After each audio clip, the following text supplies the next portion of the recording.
Committee, James, and I want to thank him. February 2024, he had a very important hearing on Nigeria and other advocacy throughout that time. So the floor is yours. Mr. Chairman, thank you so much for your personal invitation, for your leadership, and for your friendship. I'm honored to be back.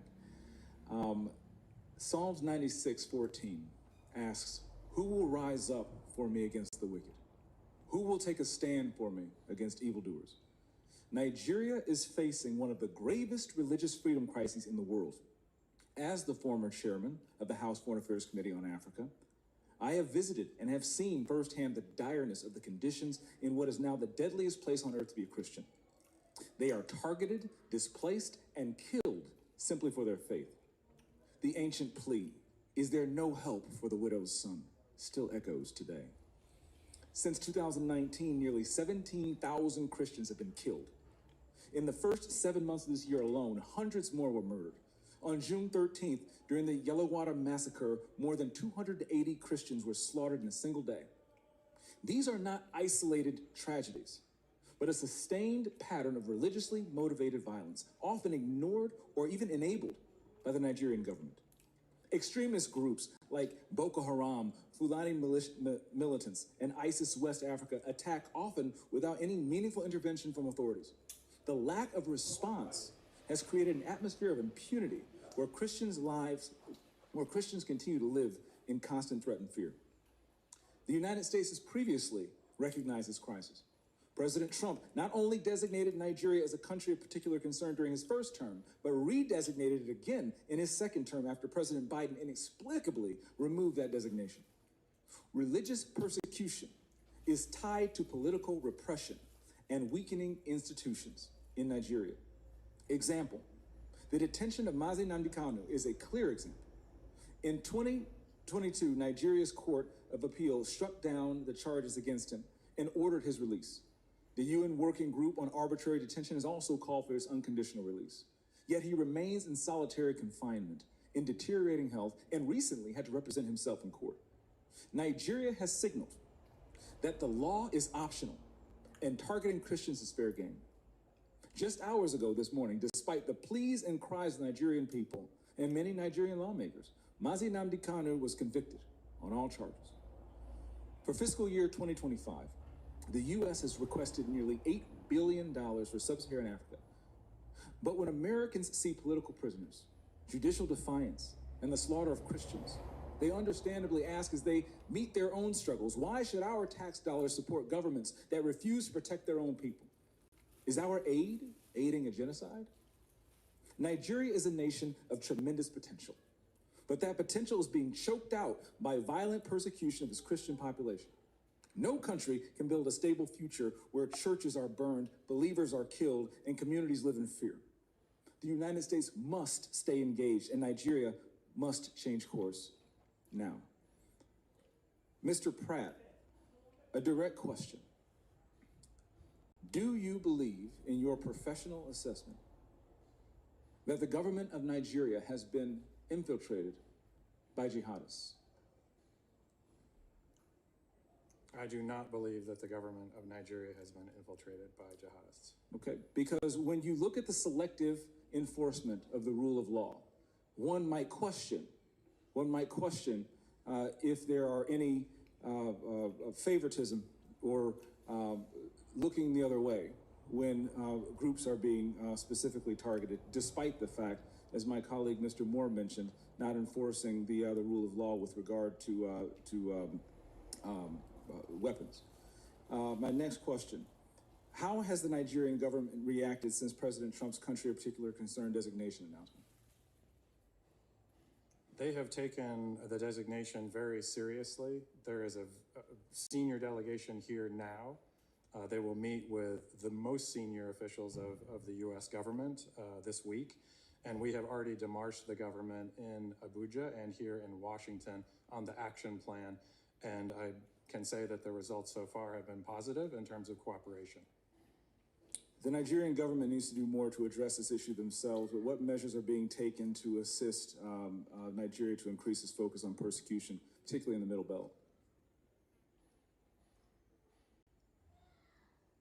Yeah, so thank you for your question, Congressman James. As you mentioned, Middle Belt is a particular concern. That's where Christians, and you mentioned Yalwada, where 250 or 280 Christians were killed, massacred. They were targeted because they were Christians. Churches have been burned there. There have been internally displaced people there. And so we're reviewing all options at the State Department, including Chairman Smith, you mentioned our bureau, we have Global Magnitsky Act sanctions. We have other tools at our disposal as well to make sure that Nigeria, the Nigerian government gets the message that we are serious about the persecution of Christians and other communities as well, but particularly Christians right now who are suffering disproportionately in the Middle Belt. Thank you for your answer, Mr. Chairman. Thank you for having me again. God bless you, and good luck. I'm here for you. Thank you, sir.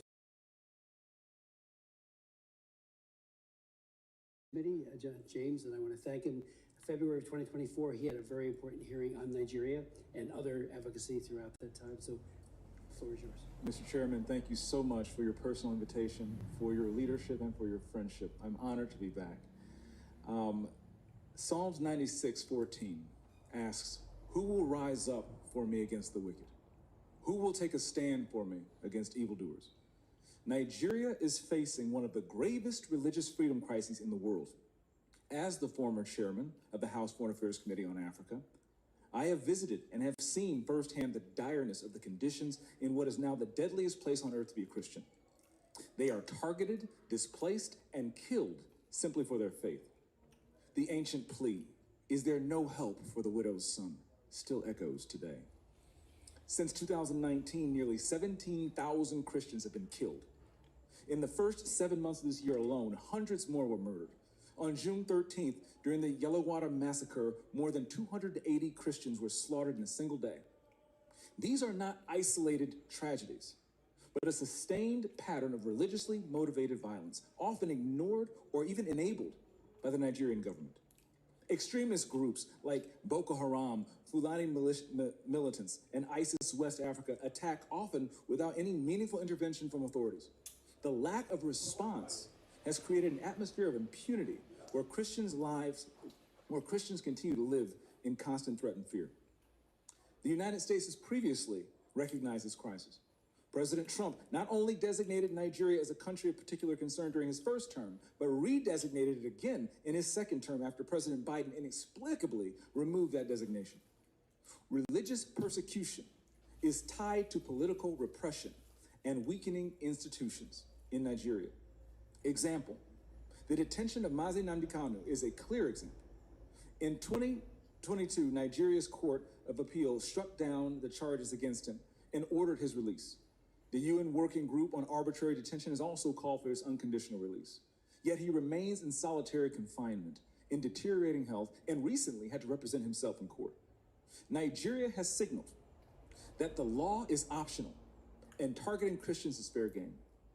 Just hours ago this morning, despite the pleas and cries of the Nigerian people and many Nigerian lawmakers, Nnamdi Kanu was convicted on all charges.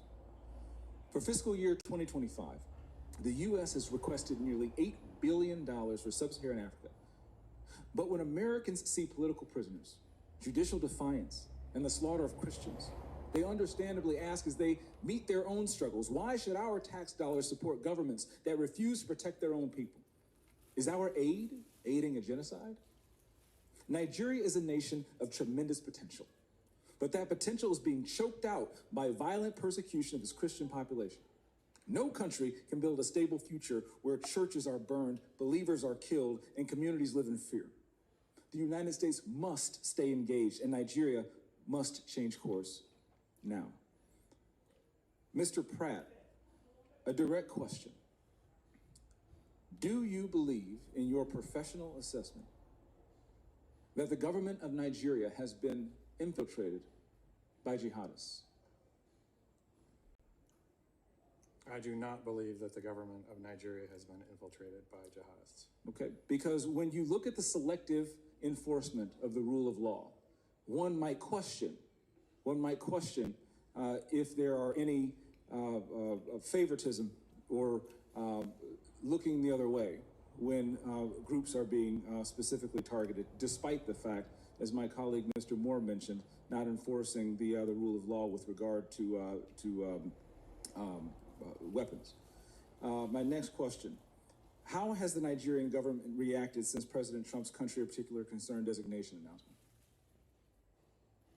They have taken the designation very seriously. There is a senior delegation here now. They will meet with the most senior officials of the U.S. government this week. And we have already demarched the government in Abuja and here in Washington on the action plan. And I can say that the results so far have been positive in terms of cooperation. The Nigerian government needs to do more to address this issue themselves, but what measures are being taken to assist Nigeria to increase its focus on persecution, particularly in the Middle Belt?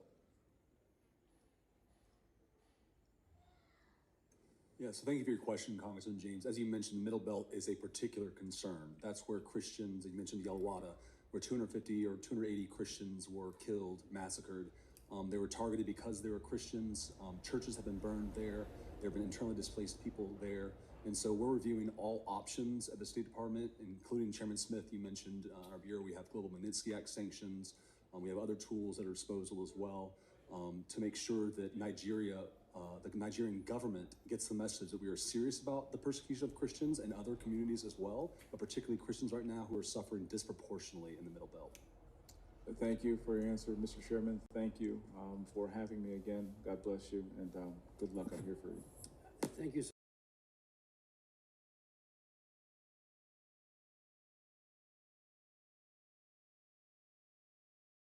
Committee, James, and I want to thank him.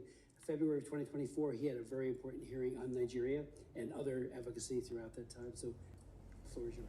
Mr. Chairman, thank you so much for your personal invitation, for your leadership, and for your friendship. I'm honored to be back. Psalms 96:14 asks, "Who will rise up for me against the wicked? Who will take a stand for me against evildoers?" Nigeria is facing one of the gravest religious freedom crises in the world. As the former chairman of the House Foreign Affairs Committee on Africa, I have visited and have seen firsthand the direness of the conditions in what is now the deadliest place on earth to be a Christian. They are targeted, displaced, and killed simply for their faith. The ancient plea, "Is there no help for the widow's son?" still echoes today. Since 2019, nearly 17,000 Christians have been killed. In the first 7 months of this year alone, hundreds more were murdered.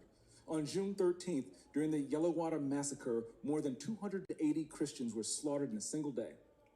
These are not isolated tragedies, but a sustained pattern of religiously motivated violence, often ignored or even enabled by the Nigerian government. Extremist groups like Boko Haram, Fulani militants, and ISIS West Africa attack often without any meaningful intervention from authorities. The lack of response has created an atmosphere of impunity where Christians continue to live in constant threat and fear.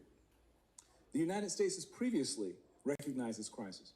President Trump not only designated Nigeria as a country of particular concern during his first term, but redesignated it again in his second term after President Biden inexplicably removed that designation.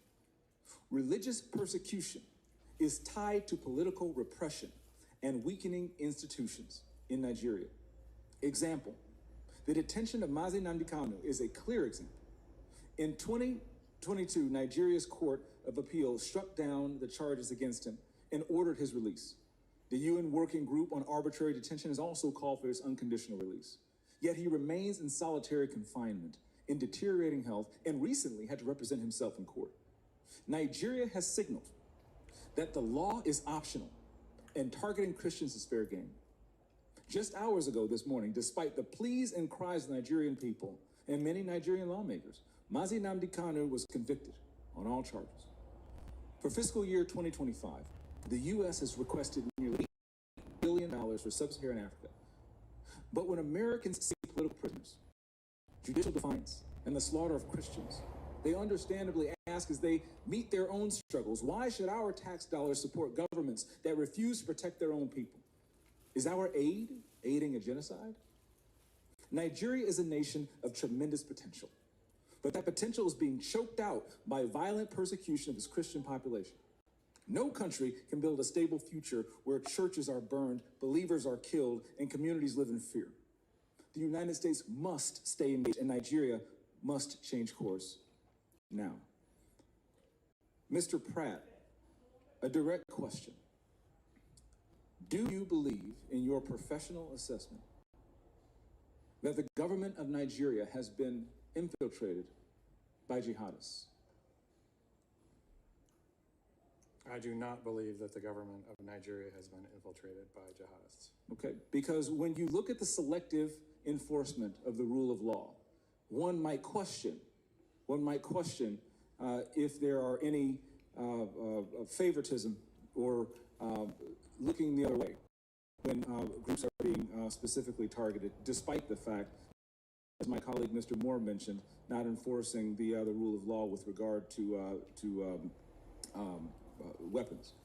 My next question, how has the Nigerian government reacted since President Trump's particular concern designation announcement? They have taken the designation very seriously. There is a senior delegation here now. They will meet with the most senior officials of the U.S. government this week. And we have already demarched the government in Abuja and here in Washington on the action plan. And I can say that the results so far have been positive in terms of cooperation. The Nigerian government needs to do more to address this issue themselves, but what measures are being taken to assist Nigeria to increase its focus on persecution, particularly in the Middle Belt? Yeah, so thank you for your question, Congressman James. As you mentioned, the Middle Belt is a particular concern. That's where Christians, you mentioned Yalwada, where 250 or 280 Christians were killed, massacred.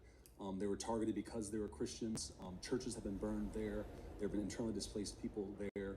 And so we're reviewing all options at the State Department, including Chairman Smith. You mentioned our bureau, we have Global Magnitsky Act sanctions. We have other tools at our disposal as well to make sure that Nigeria, the Nigerian government gets the message that we are serious about the persecution of Christians and other communities as well, but particularly Christians right now who are suffering disproportionately in the Middle Belt. Thank you for your answer, Mr. Chairman. Thank you for having me again. God bless you, and good luck. I'm here for you. Thank you, sir.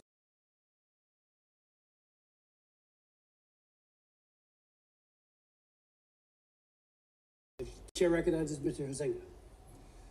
Thank you, Chairman Smith, and I'm going to deviate a little bit from my written remarks, much to the chagrin of my staff, but I feel it needs to be addressed right from the very beginning. The simple fact is radicalized Islamists are running amok in Nigeria. They're terrorizing moderate Muslims, they're terrorizing Christians, and they are targeting Christians. That cannot be disputed. And while we see many people trying to emphasize the outside issues, lifestyle, who owns land, who is the herder, et cetera, they want to emphasize that those are the key drivers and that they're the key drivers of everything but religion. And I and many others, and I'm not just talking about those of us on this committee or Americans, I'm talking about religious leaders in Nigeria, believe religion is one of, if not the main driver of targeted violence right now. We just heard from Bishop Anagbe. A week and a half ago, I talked to President Magaji. President Magaji is the president of my own, he's the Nigerian president of my own faith sect, the Christian Reformed Church. We have 400,000, mostly from a Dutch background, 400,000 participants and members here in North America between the United States and Canada. We have 500,000 in Nigeria. We're essentially an African church that happens to be headquartered in Grand Rapids, Michigan. And I want to ask this question, because this seems to be sort of part of the central argument. Well, this isn't necessary. Well, certainly the Trump administration believed it was necessary the first go around. And I want to ask this question. Did things improve when the Biden administration removed the CPC? Thank you for your question, Representative Pydane. And just for the record, I'm seeing a number of heads shaking no in the right behind you. And these are people that may have a little better information than what the American media is, and they're all nodding their head right now. So go ahead. Thank you for your question, Representative Huizenga. As you mentioned, violence has increased over the last several years. It was unfortunate that the Biden administration chose to remove Nigeria as a CPC in 2021 and 2022 and 2023. And President Trump's bold action to redesignate them is a wake-up call to the Nigerian government. And as you mentioned, extremist religious ideology is of course a primary motivator of these attacks. The attackers themselves use religious language. They target churches. They target Christians on holidays. Yeah, and absolutely. It was Christmas Eve of 2023 when 200 people were murdered, killed in a church. Now, I want to ask this. So one question was, did things improve? I think the answer is no on that. Here's the question. Proportionally, do we see Christians killing Muslims in Christian areas of Nigeria the way that we are seeing radicalized Islamists killing Christians in Muslim areas of Nigeria? Proportionally, do we see Christians killing Muslims in Christian areas of Nigeria the way that we are seeing radicalized Islamists killing Christians in Muslim areas of Nigeria? Proportionally, do we see Christians killing Muslims in Christian areas of Nigeria the way that we are seeing radicalized Islamists killing Christians in Muslim areas of Nigeria? What I can tell you, Representative Huizenga, is that Christians are disproportionately targeted based on their population. Exactly. And by the way, for those that you can't pick up with the microphones, there's audible yeses behind you. Again, the people that are watching who are nodding their heads. Why? Because they have lived this. Their families have lived this. I went to school with kids from Nigeria.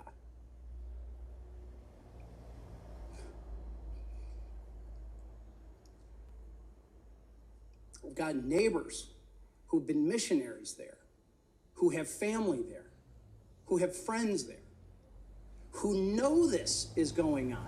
Yet we've got not just the mass media, we got people within the Congress denying that this is happening, or certainly de-emphasizing it. It ought to be outrageous that it is Christians, moderate Muslims, anyone being terrorized by these radicalized Islamists in Nigeria, and we've got the Tinubu government sitting back and not doing enough. And I recently just was interviewed by Nigerian television, Arise TV, and that was really their question. Is the Tinubu government doing enough? And I had to answer, no, they are not. And I do not understand how a delegation can come here to the United States and downplay and come up with all of these other excuses as to why this is allowed to happen. It should be rejected and should be called out for what it is. And I've got a couple of other questions that my time has expired that I'm going to have to go and ask for them in written responses. But one of them I need to highlight is in Benue State, there's 1.4 million people who are considered internally displaced. Understanding that the administration has supported refugee assistance in dozens of other countries since taking office, what humanitarian assistance support are you providing or plan to provide to the IDPs in Benue and Taraba states, where many of those Christian communities reside? And I'll have to take the answer in writing. And Mr. Chairman, with your indulgence, just to show the breadth of this, I want to submit for the record remarks from the chairman of the Financial Services Committee, French Hill from Arkansas, who also serves on the House Permanent Select Committee on Intelligence, the Intel Committee. And I serve as vice chair of the Committee of Financial Services. This is where many of those sanctions originate and the enforcement. And I will say this, sanctions are only as good as your willingness to enforce them. And as the chairman has pointed out, there are ways to get out of those sanctions. And that's through correct your behavior. So with that, Mr. Chairman, I'd like to submit the letter. Thank you. And with that, I yield back. Chair recognizes Mr. Jackson. Islamists killing Christians in Muslim areas of Nigeria? Here's the question. Proportionally, do we see Christians killing Muslims in Christian areas of Nigeria the way that we are seeing radicalized Islamists killing Christians in Muslim areas of Nigeria? Here's the question. Proportionally, do we see Christians killing Muslims in Christian areas of Nigeria the way that we are seeing radicalized Islamists killing Christians in Muslim areas of Nigeria? Here's the question. Proportionally, do we see Christians killing Muslims in Christian areas of Nigeria the way that we are seeing radicalized Islamists killing Christians in Muslim areas of Nigeria? Here's the question. Proportionally, do we see Christians killing Muslims in Christian areas of Nigeria the way that we are seeing radicalized Islamists killing Christians in Muslim areas of Nigeria? What I can tell you, Representative Huizenga, is that Christians are disproportionately targeted based on their population. Exactly. And by the way, for those that you can't pick up with the microphones, there's audible yeses behind you. Again, the people that are watching who are nodding their heads. Why? Because they have lived this. Here's the question. Proportionally, do we see Christians killing Muslims in Christian areas of Nigeria the way that we are seeing radicalized Islamists killing Christians in Muslim areas of Nigeria? What I can tell you, Representative Huizenga, is that Christians are disproportionately targeted based on their population. Exactly. And by the way, for those that you can't pick up with the microphones, there's audible yeses behind you. Again, the people that are watching who are nodding here's the question. Proportionally, do we see Christians killing Muslims in Christian areas of Nigeria the way that we are seeing radicalized Islamists killing Christians in Muslim areas of Nigeria? What I can tell you, Representative Huizenga, is that Christians are disproportionately targeted based on their population. Exactly. And by the way, for those that you can't pick up with the microphones, there's audible yeses behind you. Christian areas here's the question. Proportionally, do we see Christians killing Muslims in Christian areas of Nigeria the way that we are seeing radicalized Islamists killing Christians in Muslim areas of Nigeria? What I can tell you, Representative Huizenga, is that Christians are disproportionately targeted based on their population. Exactly. And by that here's the question. Proportionally, do we see Christians killing Muslims in Christian areas of Nigeria the way that we are seeing radicalized Islamists killing Christians in Muslim areas of Nigeria?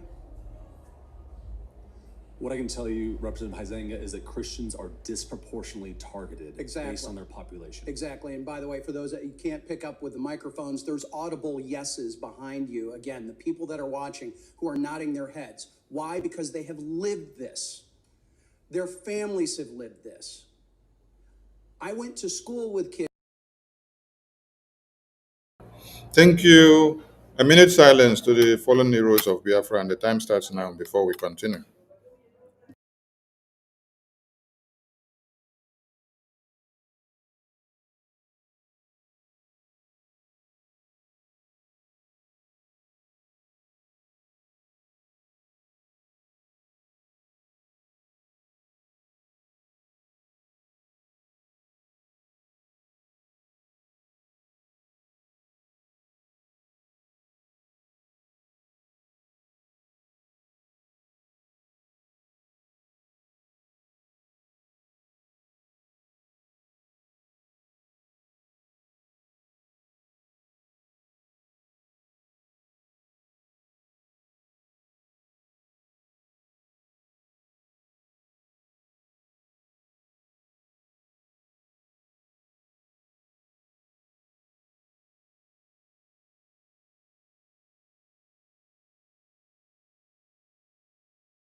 We observe a minute silence to our fallen heroes, and we mourn all our heroes who have passed on, and our heroes who are still fighting. We celebrate them. Our leaders that are in prison, that have been serving Biafra, we salute them so much, and we uphold their sacrifices.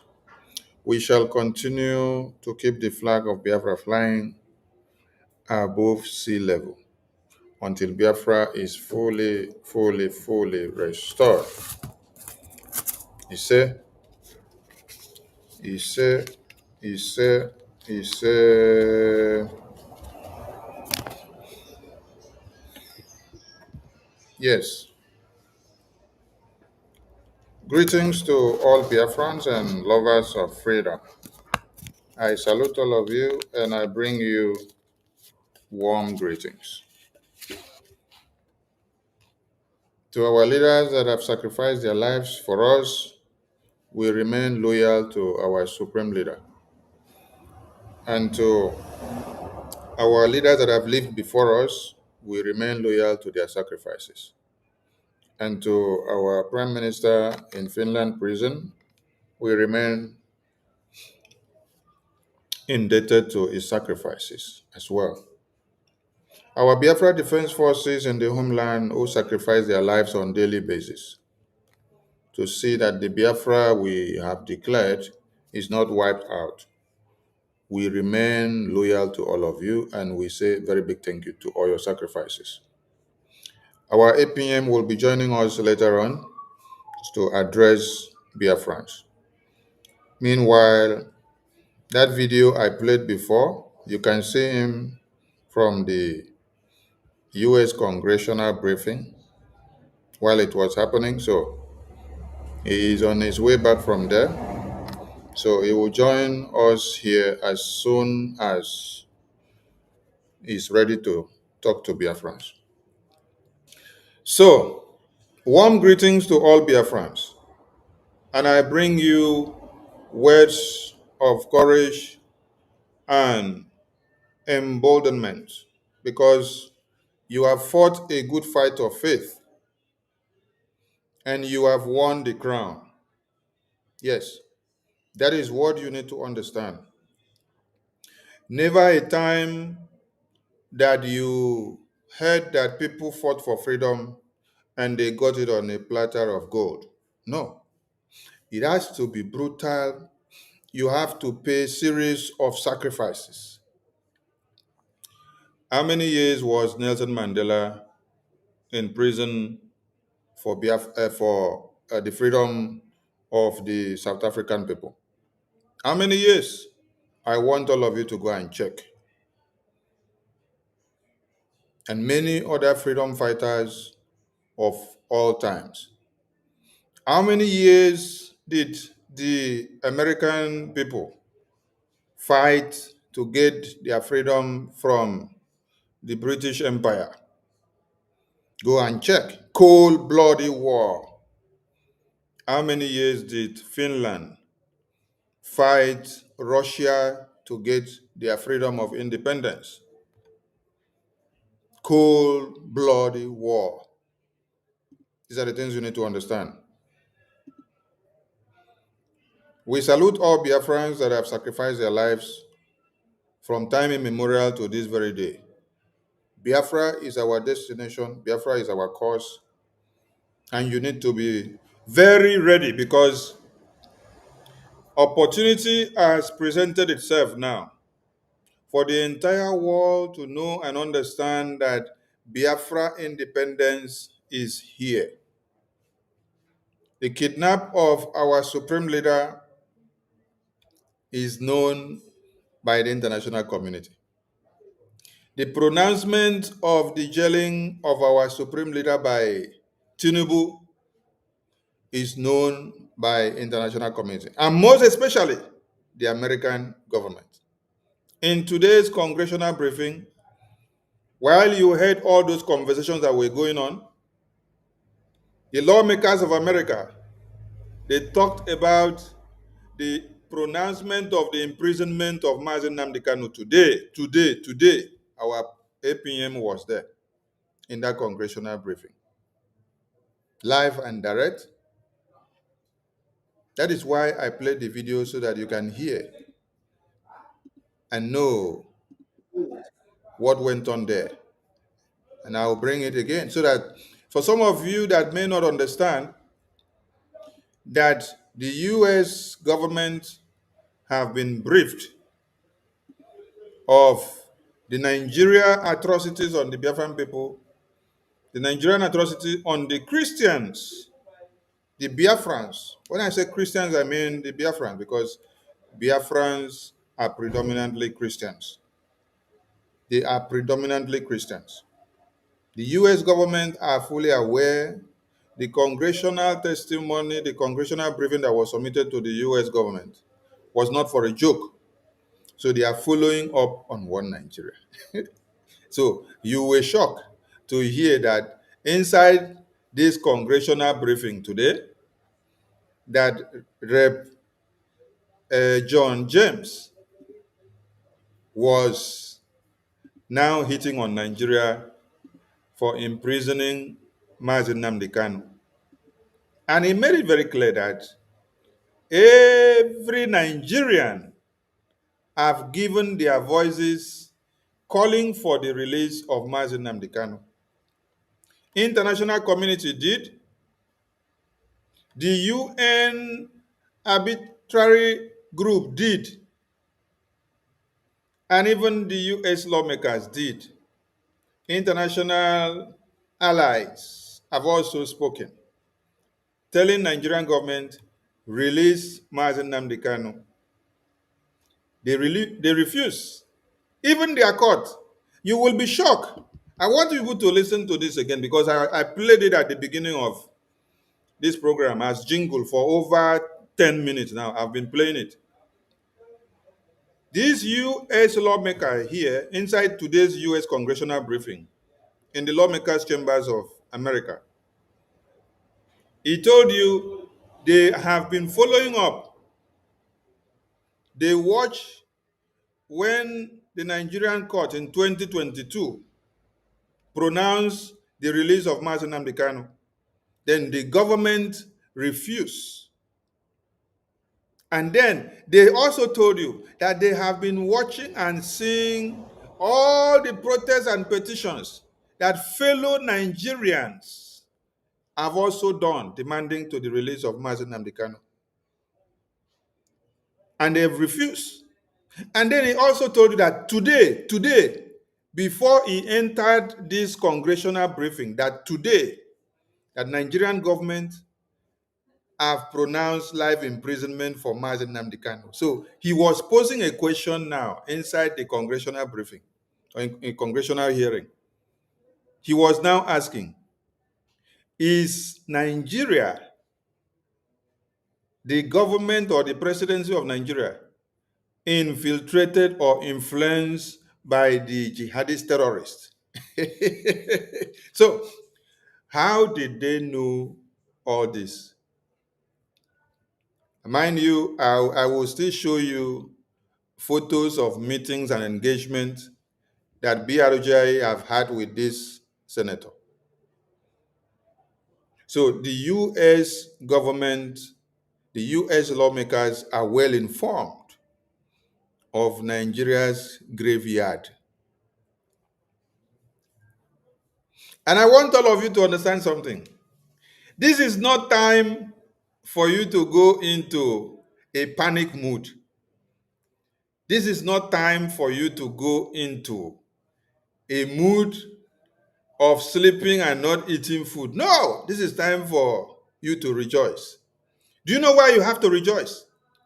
Because Nigerian government are foolishly fallen into the trap that was set for them. Biafra Republic government in exile and every voices of conscience have called the US government to the reality of the what? Persecution of Nnamdi Kanu. and the persecution of Christians. And then we took a bold step to even go into the congressional building in the Capitol Hill to host a testimony briefing, a congressional briefing, to explain and give it with boldness. And then everywhere now was booming with Biafra Republic government in exile is responsible for the designation of Nigeria into CPC. Biafra Republic, which media house have not written that it is Biafra Republic government in exile that is responsible for nailing Nigeria in Washington, D.C.? That you see that the Faunyash is open in international community today, that you see that Nigeria is running like this today.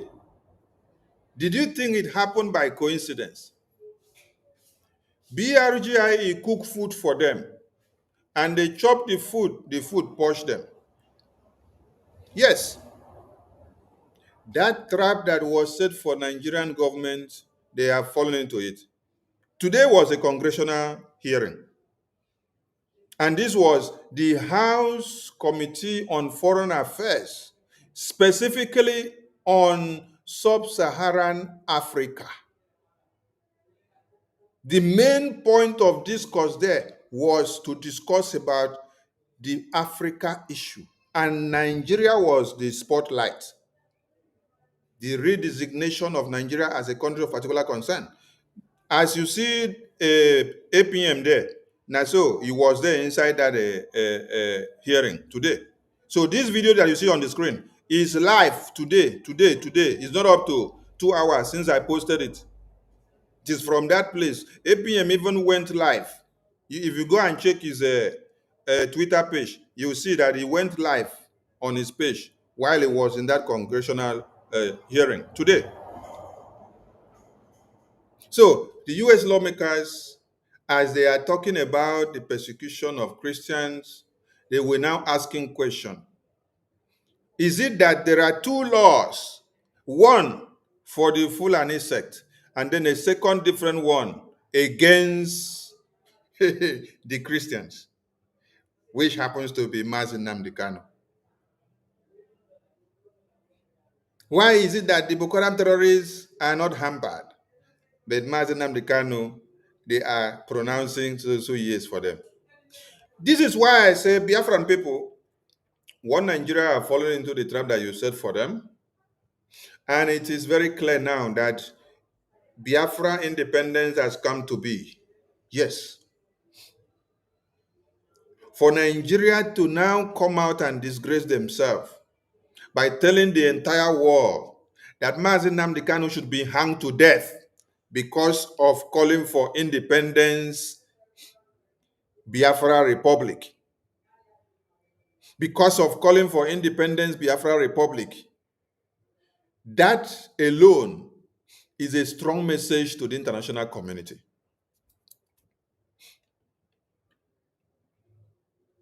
So when somebody say, you are stupid, I will kill you, I will bomb this place, I will bomb this place. Did he bomb it? Where is the evidence that they bombed it? And from where did they bomb it? So what evidence are you using to pronounce against Nnamdi Kanu?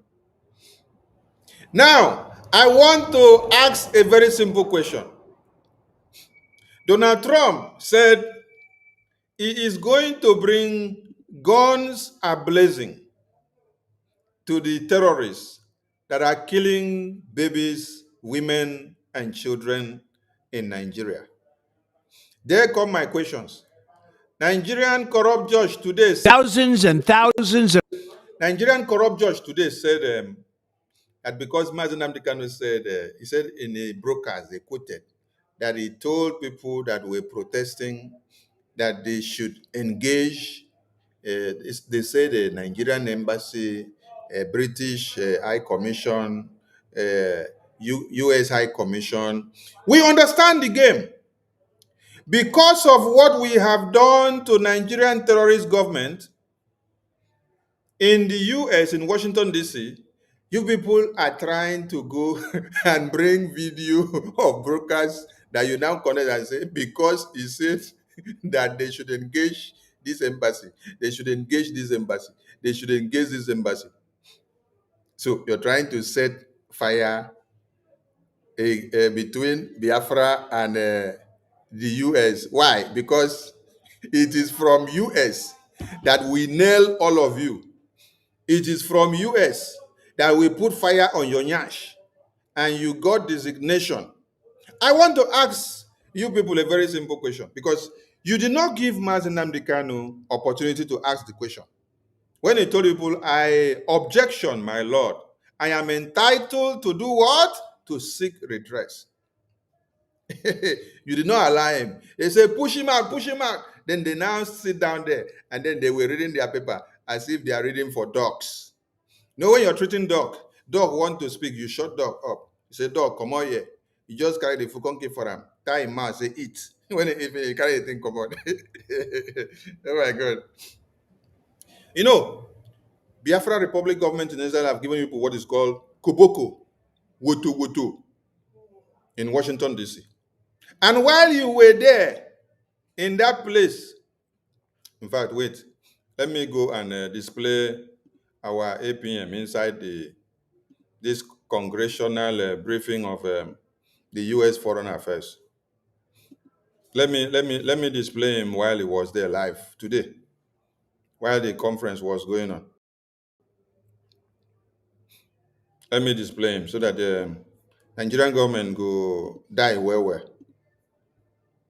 While you were there, trying to pronounce Nnamdi Kanu's death sentence, huh? This is where we were. This is where BRGI was. BRGI was here, preparing your next line of death. One Nigeria terrorist government. Yes. See, this is the conference happening, the congressional briefing today. Chairman Smith, recommended Jacobs, distinguished members of the That's the congressional briefing today. APM Okechukwu was there live and direct. And it is from there that that senator, that congressman, made that pronouncement about Nnamdi Kanu and Tinubu I would like to reinforce the and recommendation asking them that I the made question before this committee in of August. what they are doing. In addition, I would like to So, request can you that see we them? have this tenuous moment in U.S. Can you see them? provide an opportunity So, while you were crying in your court trying to pronounce Nnamdi Kanu imprisonment, you were trying to sentence him to death or pronouncing Biafra independence dead. Biafra independence was here in Washington, D.C., preparing your next line of death. Biafra independence was here in the House of Foreign Affairs congressman, preparing your next. Look at him there. Look at the Biafra independence space there. Can you see him? That is him inside that Congress house today. So please tell Nigerian terrorist government that they have just, you see, the way they did this thing today, is like they actually did this their pronouncement on the very right day. The day that the US congressional briefing is going on, congressional hearing on the Nigeria is going on. So as you are here pronouncing how to kill Biafra independence in Nigeria and how to kill Nnamdi Kanu, Biafra, the face of Biafra is here in the congressional briefing. Can you see him? That is him here. That is him here. And then Nigeria is crying while the US congressmen are here talking about telling the world that they have seen what Nigeria just did few hours ago. I want Biafran people to be very happy. This is not time for you to be weak. This is time for you to be very strong. This is time for you to bring all your energy and strength out to give to Biafra Republic government in exile. It is what we are going to do and what we have been doing that is smoking Nigeria nyash out. You see, Nigerian terrorist government have existed for years, right? And the terrorists themselves have existed for years. And they have been massacring you for years. I'm asking you, where are your lawmakers in Nigeria? Were they able to take Nigerian government to anywhere? Were they able to take Nigerian government to America? Were they able to hold Nigerian government to book? Were they able to flog Nigerian government for massacring you since 2002? No. All of you that are shouting that you are Nigerians, have you been able to fight Boko Haram and destroy them since 2002? Have you been able to put an end to Boko Haram terrorists that have been massacring all of you since 2002? You were not.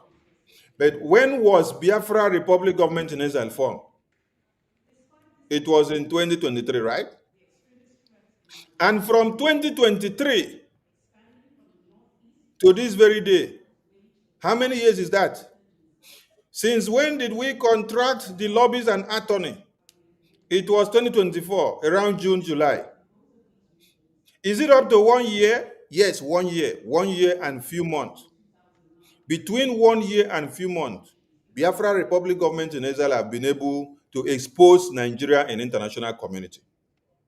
Not just international community, but America, to be precise, where the laws that affect the entire world are being made. So tell Tinubu that he has just validated Biafra independence. Yes, on a global stage, by pronouncing the imprisonment of Nnamdi Kanu to life imprisonment. Yes, that is what you have just done. You have projected Biafra independence to the US Congress now and told them, yes, we were denying before that they are not persecuting Biafra independence. But now they are telling the US government that they are coming up very clear that there is Biafra independence and their leader is Nnamdi Kanu. And that they want to kill all Biafrans and Biafra independence. That is why you heard them talking about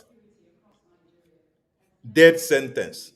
When you heard of death sentence, they wanted to hang Nnamdi Kanu to death, meaning that you want to hang every Biafran that is speaking of Biafra independence to death.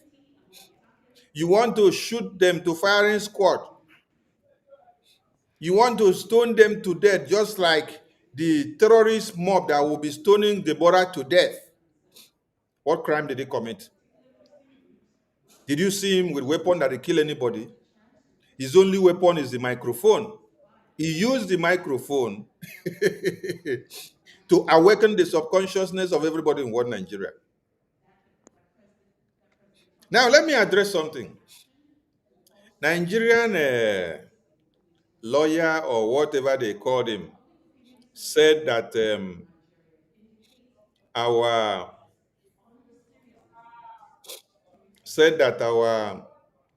supreme leader said people should engage the US Embassy and the UK Commission. And so because he said that, you now say he is international terrorist. So you are giving him death sentence. You're giving him life imprisonment. I want to ask you a question. This is Donald J. Trump.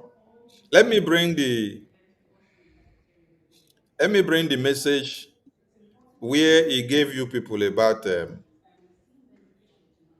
guns are blazing. So I'm going to ask now. As I bring this, I'm going to ask the question that I want to ask. You know, Nigeria is a very stupid country to talk about. So when you're talking about them, you have to ask whether there is somebody that can defend them.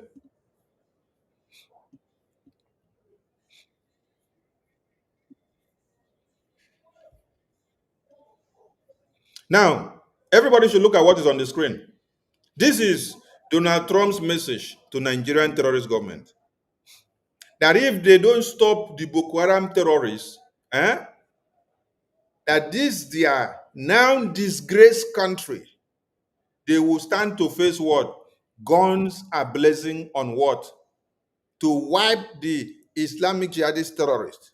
He did not even say it's coming for the citizens of Nigeria. He said to the terrorists. That is what he said in his message. Now, I want to ask the Nigerian terrorist government lawyers who don't have sense. You said that Nnamdi Kanu incited people and said, you said he said in a broadcast that people should engage the US Embassy and also to engage the UK Commission. I want to ask you, what is different from what you said that Nnamdi Kanu said with his mouth, with what Donald Trump said here? Has Donald Trump come to kill all of you? Has he even gone to kill the Boko Haram terrorists? Has Donald Trump even gone to kill the Boko Haram terrorists? He has not even gone to kill the Boko Haram terrorists. Because of only this message that he said, all of you are running helter-skelter, coming to America now to come and seek redress.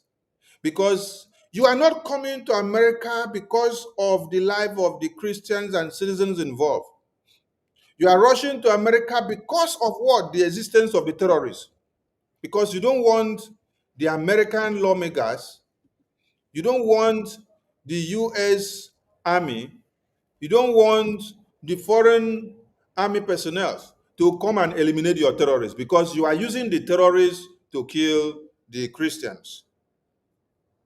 So you're going to America is not for the Christians. It's not even for the Muslims that are being killed, as you said. But you're going to America is to see that the terrorists here are not eliminated. Since Donald Trump made this pronouncement, all of you have been jumping from one seat to another. You see discussions back up everywhere. I want to ask you, guns are blazing. Since Donald Trump made this statement, has he dropped the bombs in Nigeria? Has he even dropped the bomb on the terrorists? Can you show me one evidence of the terrorists that have been neutralized by the guns are blazing coming from the American government? No, you can't see, right? So this is just messages that somebody say. Just like I say, if I say now, I will kill you if you don't stop killing Biafran people. I will burn down your embassy. I will burn down your house if you don't stop killing Biafran people. As you are supporting the killing of Biafran people and the Christians, if you don't stop, I will burn down your house and burn down your embassy. Then I say, every youth, everybody that are protesting, go and engage this embassy, go and engage this house, go and engage this commission, go and engage the UK commission because they are supporting these terrorists. They are supporting this jihad. So by the time I now say, go and engage them, make noise in that building so that they will hear and know that something has happened, and then they will come to your attention. Oh, Nigerian government say, because of this that I have said now, I am international terrorist. Oh my God. Biafran people, this is time for all of you to be emboldened. If you have never been ready for Biafra, this is the time for you to be ready for Biafra. Yes. This is the time for you to stand up. and join your hands with BROJ to do that which we need to do. It is not the going to court every day by the lawyers in Nigeria that will release Nnamdi Kanu. It is what we are doing, how we are dealing with these people in the homeland and also in international community. Yes, I told you that the designation of Nigeria into CPC has done what? Weaponize U.S. foreign policies and all the apparatus against Nigeria terrorist government. It is going to bring in what? International pressure on their military formations. It is going to bring international political and diplomatic isolation on them. It's going to bring what you never expected.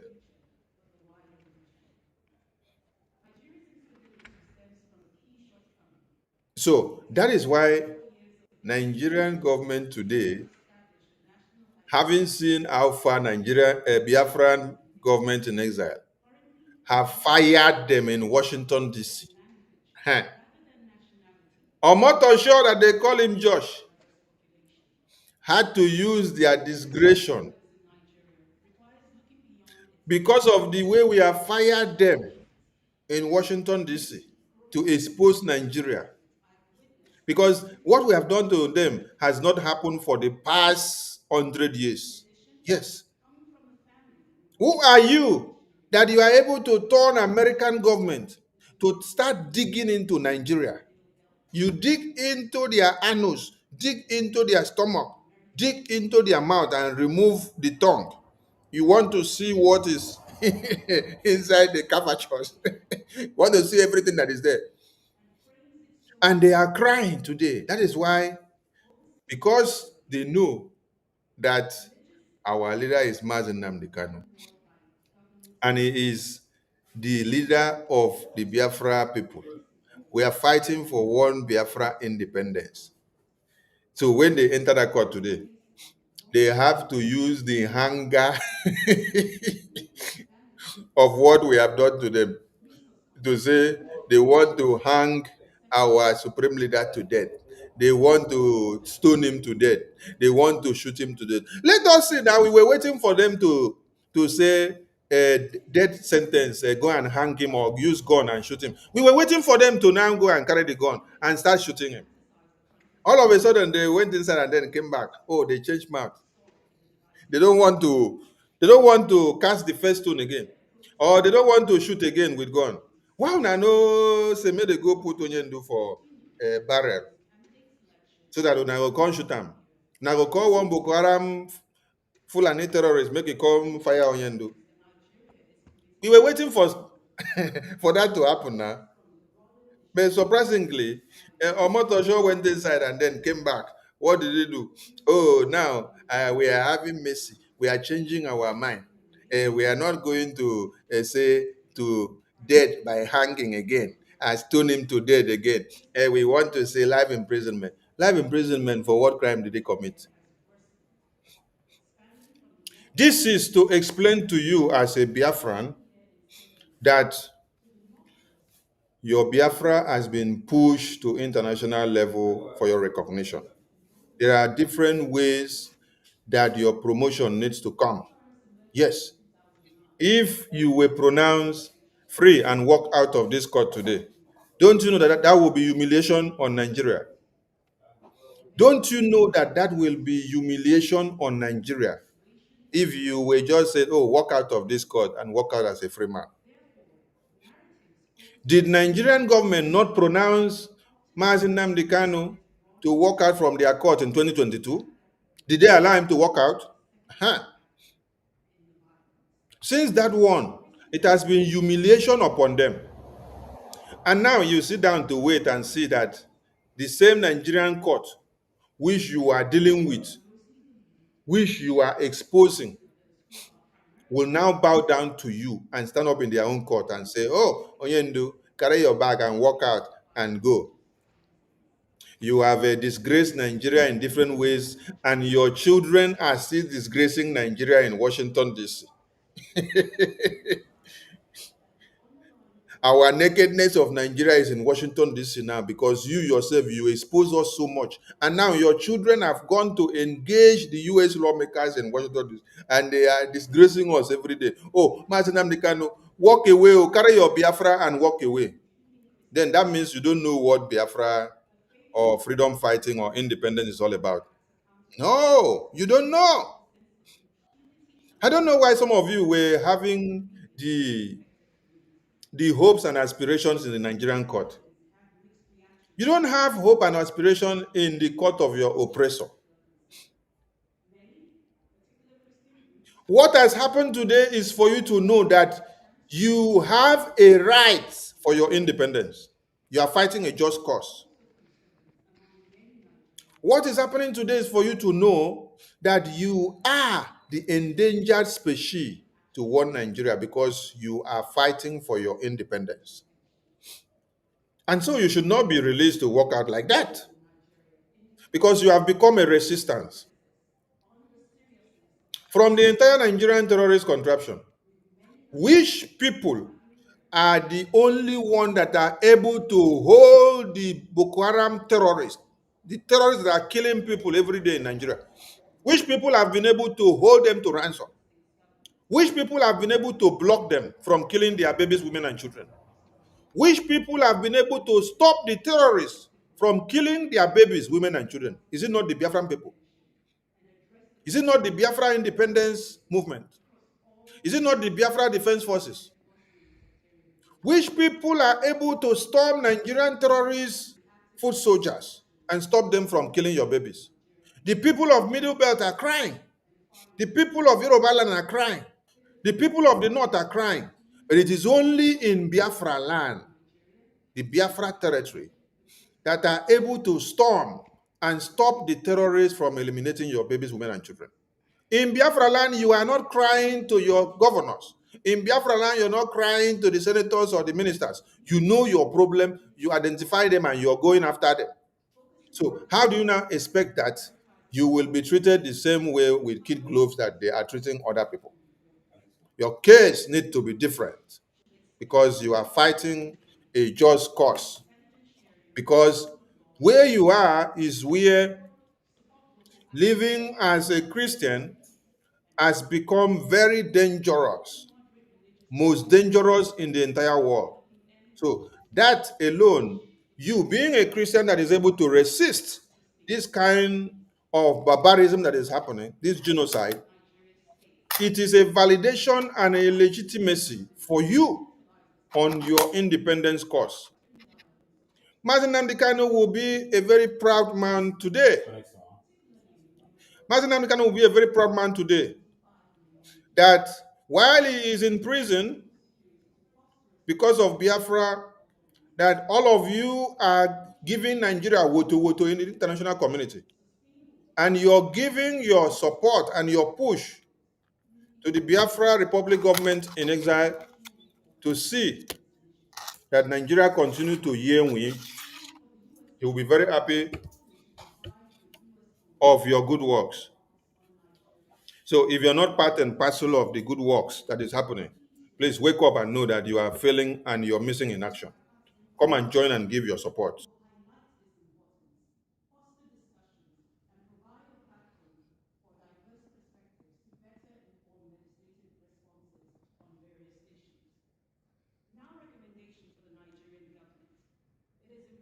The independence of Biafra has come to be. And it is a wake-up call. And what One Nigeria have done is just to help you to amplify your reason and your cause of Biafra independence. It is now being discussed in the U.S. congressional hearing, where they were to discuss about what is happening in Africa. Your own case became a prime factor. Listen to it. Your own case became a prime factor. Yes. For those of you that may not understand the advantages of what you have been doing in Washington, D.C., it is time you get to understand the message now. This is this very conference that I just played now. This is the very conference where APM is. This conference that you see that everybody are sharing. APM was in this conference that was happening today. In this conference, they were talking about Nigeria.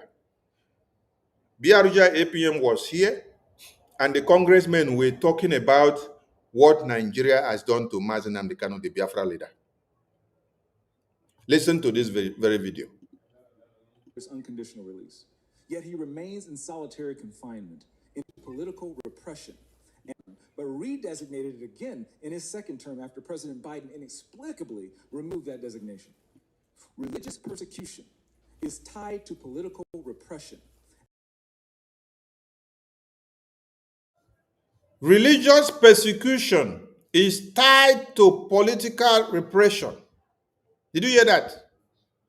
It's tied to political repression of the Biafran people. So as you are a Christian and we are complaining of genocide, the religious persecution is tied to your political repression as a Biafran seeking for Biafra independence. So that is why Nnamdi Kanu case now, from religious, it has connected to political. So why is it that it is one set of people that are doing the massacre and the government of Nigeria favors them? They don't want to jail them. They don't want to give them life imprisonment. They don't want to fire them to death. But Nnamdi Kanu, they want to fire him to death. Because as a Christian, the religious persecution of a Christian now has become political repression to a Biafran. And weakening institutions in Nigeria.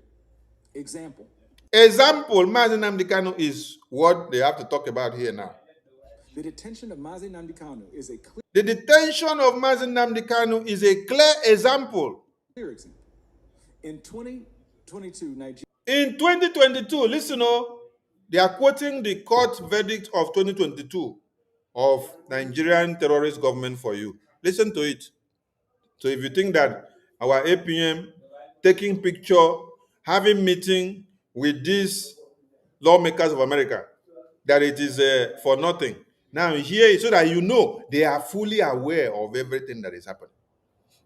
And they will even tell you here that they followed up the court verdict today, and this is what Nigeria did today before they enter this place. Nigeria's Court of Appeal struck down the charges against him. Okay. Nigerian court struck down the charges against him in 2022, Court of Appeal. Listen, and they ordered for his release. Ordered his release. The UN Working Group on Arbitrary Detention is on. The UN Working Group on Arbitrary Detention also did the same thing. Now, everything that this man is saying here, they are all inside the U.S. congressional testimony that was submitted by APM, BRGIE to the U.S. Congress. All this information, they are there. So, the U.S. congressmen and women are briefed.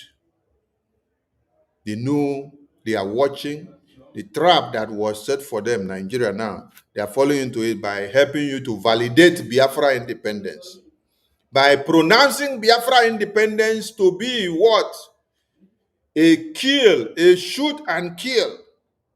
They tell you that they have to do what? Do death sentence to Biafra independence. In their own court, they pronounce with their mouth. That wasn't enough for them. They go inside and came back and say, oh, we want to have mercy. We don't want to do life. We don't want to do death sentence again. We don't want to stone him to death again. We don't want to shoot him to death again. What we want to do now is we will pronounce life imprisonment. And let us see where you people are going now. Where will now go fall? Because you have actually told the American government that Biafra independence has come to be, and then you are fighting it now to make sure you stop it. And Biafrans that did not even know, and the entire world that did not know, today is the day that they will now know that Biafra independence had come to be, and the Nigerian government have declared eternal war against them. So everybody now will rekindle the fire to give the support for Biafra independence. Also called for his unconditional release. Yet he remains in solitary confinement, in deteriorating health, and recently had to represent himself in court. Did you see that they follow up to know that Nnamdi Kanu is recently representing himself in court with no lawyer standing for him? He is the one representing himself in Nigerian terrorist court. This is the U.S. congressional hearing of today. Nigeria has signaled that the law is optional. Nigeria has signaled that the law now is optional. And targeting Christians is fair game. And targeting Christians as a fair game. Are you getting it? Targeting Christians as a fair game. They have shown that the law is optional, and their main aim is to target Christians alone. Any species of Christian is a fair game for them.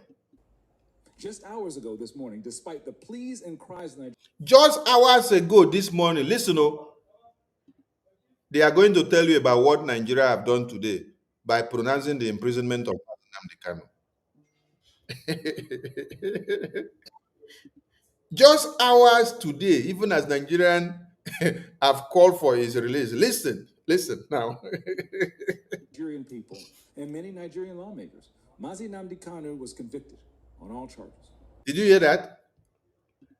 This is just a recap of what Nigerian terrorist government have done. Just a recap of what Nigerian terrorist government have done to Nnamdi Kanu and to the Biafran people. And so, the U.S. government, the U.S. lawmakers are following up and fully aware of what is happening. So that is just, then listen to the question that is going to ask you people now. For fiscal year 2025, the U.S. has requested nearly $8 billion for sub-Saharan Africa. But when Americans see political prisoners, judicial defiance, and the slaughter of Christians, they understandably ask, as they meet their own struggles, why should our tax dollars support governments that refuse to protect their own people? Is our aid aiding a genocide? Nigeria is a nation of tremendous potential, but that potential is being choked out by violent persecution of its Christian population. No country can build a stable future where churches are burned, believers are killed, and communities live in fear. The United States must stay engaged, and Nigeria must change course now. Mr. Pratt, a direct question. Do you believe? Listen to the direct question. Listen to the direct question to all of you that are listening to us. In your professional assessment, that the government of Nigeria has been infiltrated by jihadists? This question shock. This is the question that our APM told you people that he has been educating the lawmakers of America. And today now, the lawmakers of America are putting it in the congressional hearing. All right. I think we have the big fish in the house now. So when he comes, he will come and do woto to more of this. So I appreciate all Biafrans, and without wasting much of our time, I want to bring our Honorable APM, who just came out from this congressional hearing where this very event was happening. As you see this photo where you see him there, that he was there. I showed you people the video where he was videoing inside there. So we are welcoming our APM to the screen to talk to Biafrans. Honorable APM, you're welcome, sir. And we have missed you so much, and thank you for your great work. Ndewo APM, welcome on stage. Yeah, thank you, Minister of Information. Thank you very much. And thank you for the great work that you are doing, you and the entire team. We will not retreat, we will not surrender. Biafra is our hope. Biafra is our destiny. I hope I'm coming out correct. Yes, sir. Your camera is okay. All right, thank you very much. Yes, fellow Biafrans, greeting from here. Good evening, good morning, good night, depending on where you're joining us from. Today, it's been a stressful day, and at the same time, the Nigerian terrorist state, they always prove that they will not disappoint.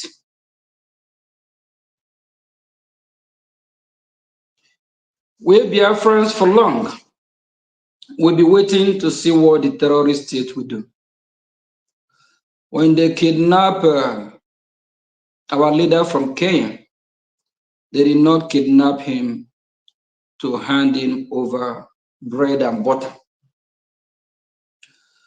They kidnap him for the reason of for him to surrender Biafra to them, for him to stop fighting for the freedom of Biafran people. And for we Biafrans, we praying that they should release our leader, Nnamdi Kanu. And for some of us, we well understand or understood that you cannot get justice from the court of your oppressors.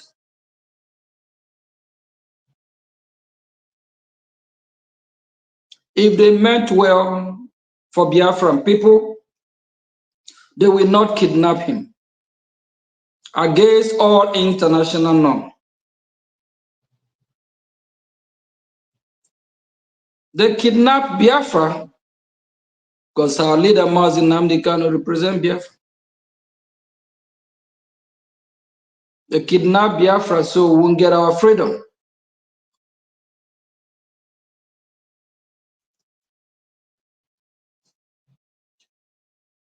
The question now is that where do we go from here? Months ago, during one of the town hall meetings, I remember, I made it clear that what we are doing from Washington, D.C. is what we release our leader, Nnamdi Kanu. Our activity is what we release our leader, Nnamdi Kanu.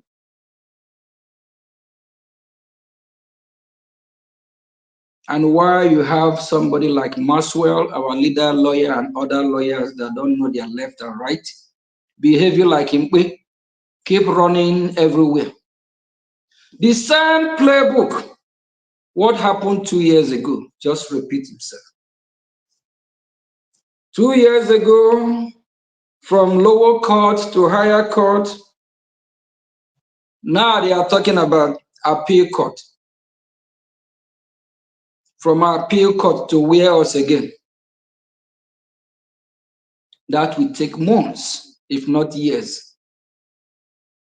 Nigeria will keep playing this game Maradona, buying time. All this just game. They are buying time. We pray. We wish our leader, Nnamdi Kanu, we wish the releasing. But the court of your oppressor can never give you a fair hearing. What do you expect? My fellow citizens, what do you expect A dog cannot give birth to a donkey. A terrorist country, a terrorist state, remain a terrorist state. White is white. Black is black. Why this light is on? Do you see the darkness? Then when you turn on the light, what happens? Brightness. Light and darkness have nothing in common. Yes, so You can't miss it. My people, wake up.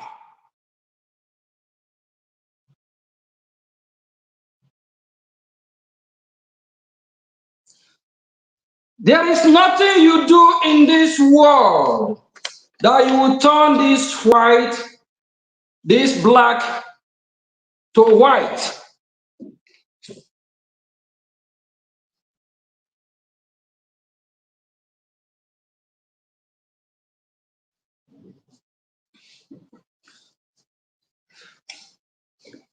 If you're a Biafran, how do you feel today?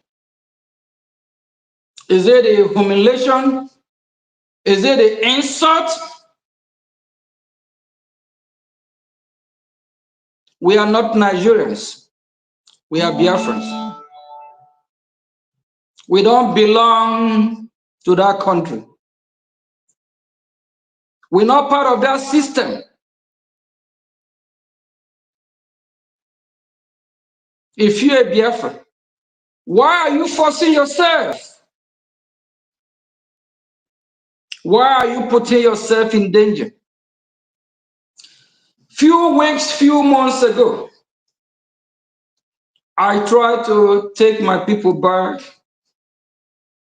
to memory lane for them to remember what happened 1967 to 1970. The major generals then, of which Obasanjo is one of them, that killed Biafrans in thousands and millions. Oduduwa, Yoruba people. We are here talking about Hausa Fulani, Islamic jihadists. Yoruba people are also jihadists in their own way.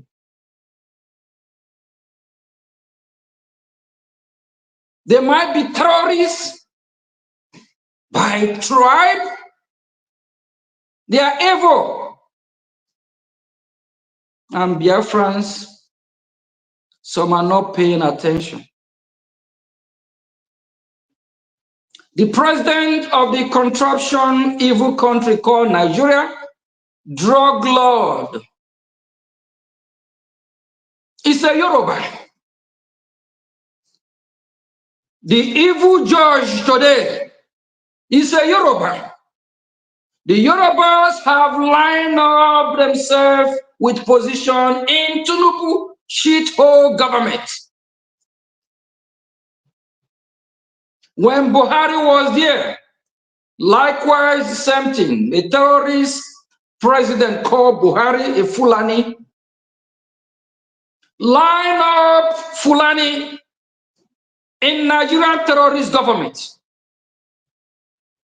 And you Biafrans that are still kissing their ass, thinking you belong there. You don't belong there. You're not part of that Nigerian elite class. You are not a Nigerian. They never recognize you as a Nigerian. They only use Biafrans as winning tools to achieve their goal. Just a few days ago, this evil woman called Bianca, we need to take that Ojukwu out of there. She's evil. A woman who sold her own. A woman who kills her own. Very evil.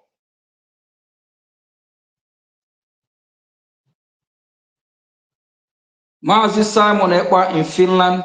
She's part and parcel of what happened while Mazi Simon Ekpa was arrested in Finland. What is she doing here, United States of America, a few days ago? Why didn't she appear or come to the hearing today? They always come in darkness, come in shame, and live in shame. The Nigerian government push her. Go and tell America you are from the East. There's no problem in the East. We are Nigeria. Who Nigeria? Where are you from? Because your people too are evil. Tell me your friend, I will tell you who you are. All the evil people in Biafra land that are putting us through this pain before it's too late. Make a U-turn, will not forgive. I got you here. I got Zacha family because we don't want no evil family in Biafra. Nnamdi Kanu, look at how they have been treating him, maltreating him for years. While you have Boko Haram, ISWAP, Al-Qaeda, ISIS, with AK-47 and all manner kinds of sophisticated weapons, terrorizing the whole region, terrorizing the whole Biafra land, killing our children, mothers, beheading people, destroying farms, and all this witch and wizard, evil human being. Please, my language tonight might not be good. This is not a normal night that I will just come and be political correctness here. Sorry if what I'm saying offend you one way or the other way. I just have to say it the way it is. It might not be now. It might be tomorrow or next, but very soon, we'll wipe all the evil people from our land. All the evil people are putting us in this pain. Look at Nnamdi Kanu at the courts today, yelling, screaming for help, telling the Nigerian court they don't have the right, nowhere in their own law, that they should try him. They kidnapped him from Kenya. And some Biafras are doing buying and selling, importing and exporting.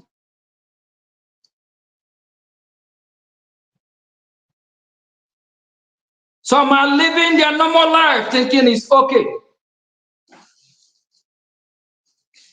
I attend the hearing today in Washington, D.C. After this great congressman here, James, when he walked to me, he looked at me, he shook his head. He said, finally, see what this evil country, Nigeria, have done. They finally convict him. Nigeria is a useless, disgraced country, just like President Trump said. They always fall into the trap and they keep disgracing themselves. 2 days ago, the foreign affairs minister on one of the show, Per Morgan, yeah.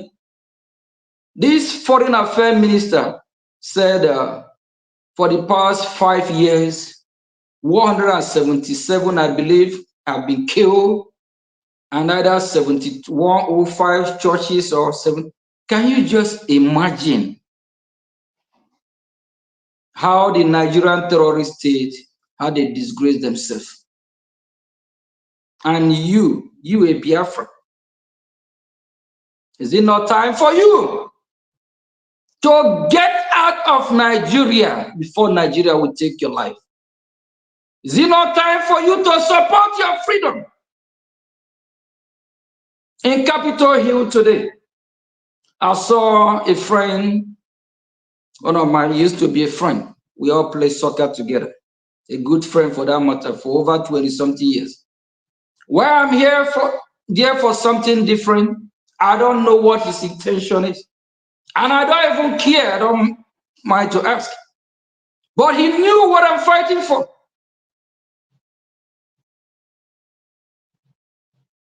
And this is a Biafra. There's just a lot going on today. But inside, the lady called Oge something. Right behind her, the man that is sitting behind her is a Biafran. When this man looked at me, he even greeted me with Biafran language. Why I'm there for something else, to fight for our freedom? Some of these people are there for their own personal gain or interest. Ogie or Oge, whatever her name is, she's a Biafran. What a shame. If you're a Biafran, you're not supporting your freedom, you're not supporting Biafran freedom. Now that we need you, the land of Biafra will not bless you. The land of Biafra will not bless you and your generation and your offspring. That is the curse we will lay on you.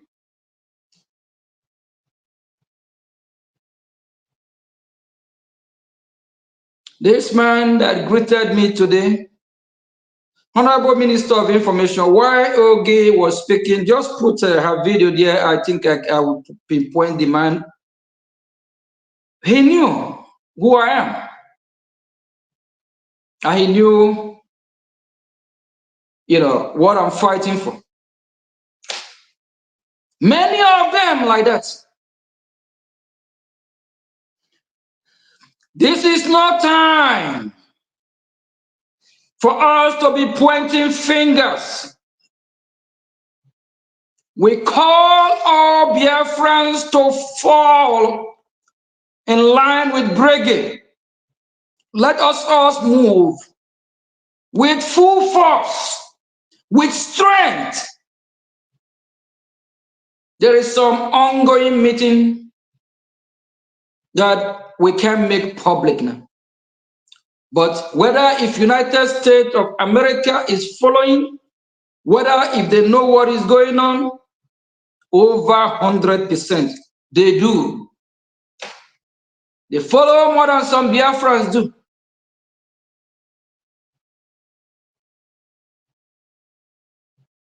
Now we need to prove, to let them know we are ready. They can support us, they can help us, but if we don't help ourselves, don't blame them. Don't blame America. We need to step up and be brutal. This disgrace is too much. If it is our leader, Nnamdi Kanu, I quote by his word, he said, "Mbaria, they go too much."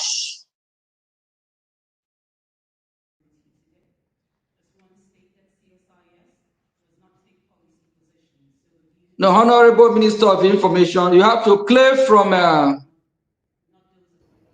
the live stream, not the one, not from this year. Yeah, this Oge here. All right, that's the man behind her right there. That man there. He said Biafra. This one, yeah. No, yeah. Because I let her sit somewhere next to him. That is when he greeted me. Okay. He said Biafra. The lady up front, Oge, is a Biafra as well.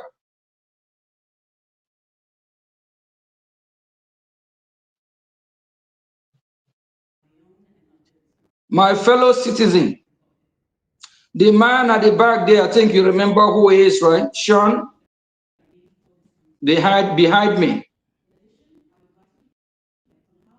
Yeah. Yeah, behind me. Yeah. Okay. Biafrans, wake up. The world is watching, especially United States of America. When this great man walked towards me, he did not find it, what you can tell from the face. He's not happy. He's very angry. Look at me, he shake his head. Said they have finally, before I know how pleasantly we used to greet, but today I can just feel it's just different. Said they have finally convicted him. That's what he said.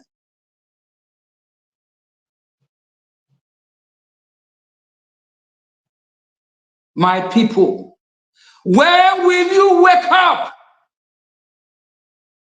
And for those of you that are still falling in love, getting married to the Fulani Yoruba people, when we talk about the Fulanis, we need to start cleaning them out. The Yoruba people, that is shown behind me there, he's a really advocate of persecution of Christians as well. Know your enemy. And for Biafrans all over the northern part of Nigeria and southwest, especially, Duduwa, Yoruba Republic. Watch your back. Know what you're doing. These people will stab you from the back. They have colluded with the Hausa Fulani. Nigeria belongs to them.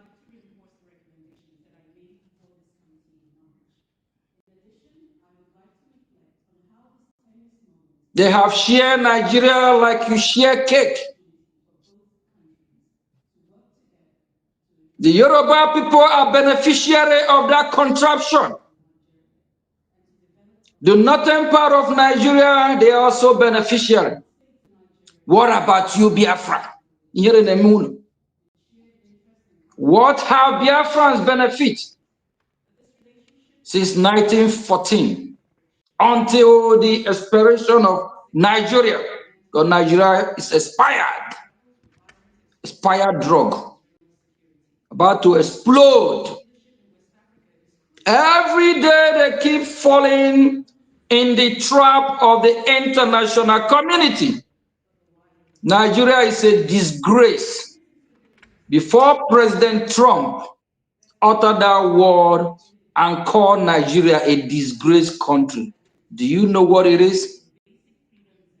Shithole country. Look at the lady here, okay? This year around March, actually I attended the hearing too. Today she starts moving the goalpost, because she knew everything now is in social media. The whole world is against Nigeria. She trying to negotiate like a broker.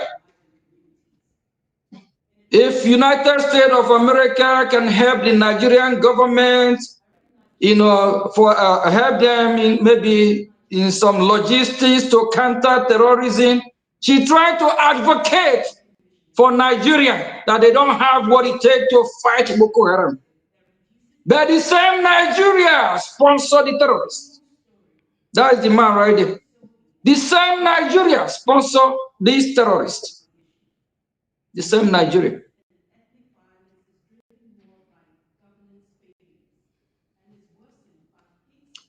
My fellow Biafrans, if you don't rise up and do what you're supposed to do, you are a problem of your own. If we don't rise up, we have to blame ourselves.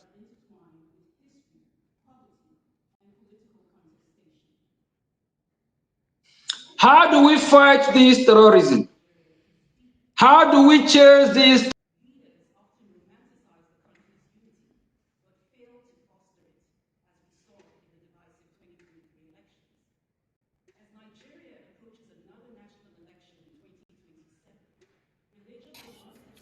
Sorry, I think we lost APM network.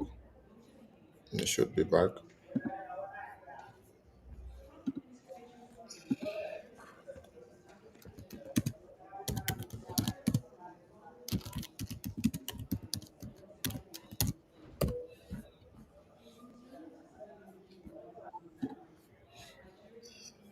Okay.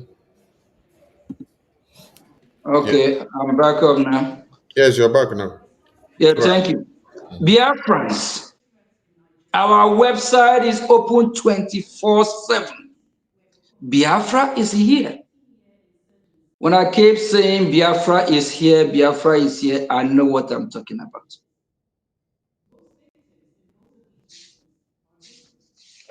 When he walked to me today, this great congressman, when I look at him, he shake his head. If he can be so emotional than some of you Biafra, so personal, he said finally, they have convicted him. And Nigeria think is going to be fun to say they pronounce Nnamdi Kanu, our leader, sentence of what? If anything happened to him, they are bago one chance.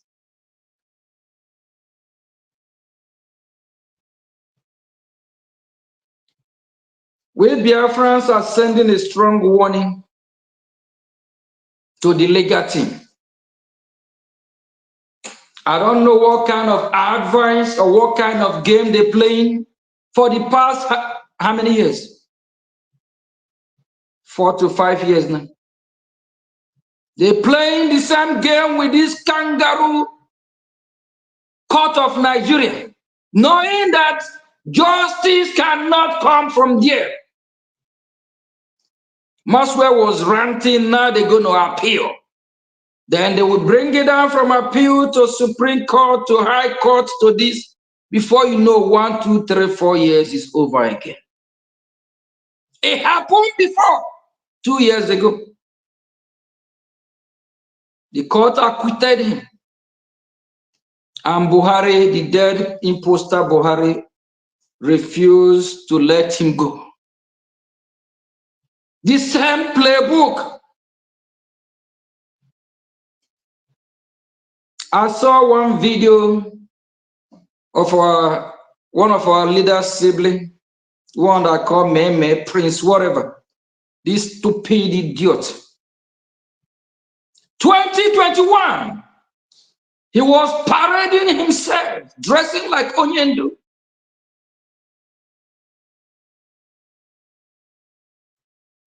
This is not a family business. And they always interfere. Whenever someone have to visit our leader. Instead of these useless siblings to come together and align with Brgie,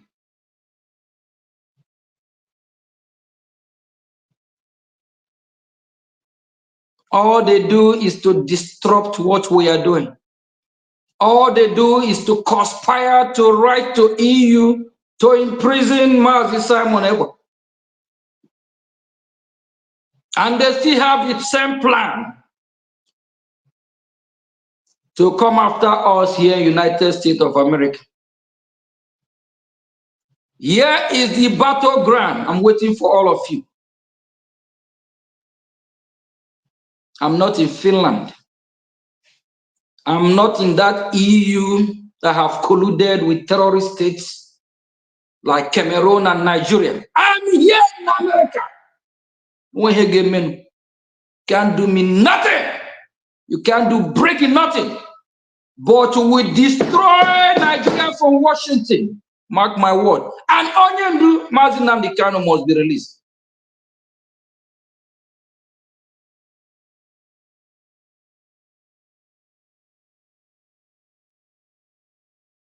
And all these sprinter group everywhere, Pakiano. I'm coming. Brgie is coming.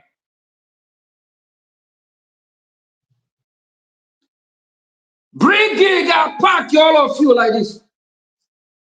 Biafra Republic government in Israel is only the legitimate government. Any other counterfeit part. We are not joking.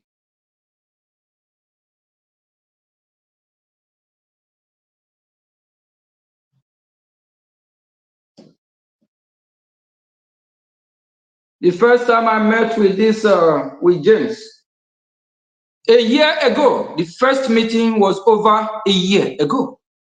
We did not start the journey of Washington today.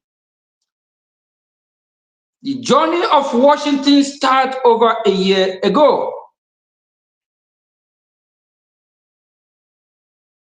Our message has penetrated. They get the message. And every day by day, Nigeria terrorist state is always proving to be a shithole failed state. What they just displayed today just show that Nigeria is gone. Nothing but a garbage, very useless country. And all the saboteurs, all the evil people that have colluded with these terrorists that are coming to kill us is not a threat. Biafra will come after you. Remember when I say Biafra, Biafra is over 70 million. Not just one person. Before you come and say it's Mazio again. Biafra will come after all of you.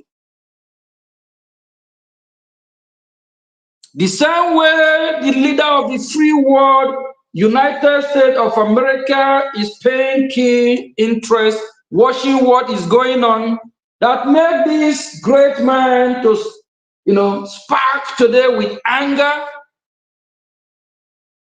all the way from over 5,000 miles to Biafra land. Do you know how many people that are very angry? Not just him today, but he's one of those today that show it by his word, and you can tell when he speak about what happened today in else shithole disgraced country called Nigeria. And what about you as a Biafra? What about you as a Biafra? What are you doing about your freedom? Some of you think it's a joke. Those of you that are coming after me, I'm waiting. I'm going nowhere.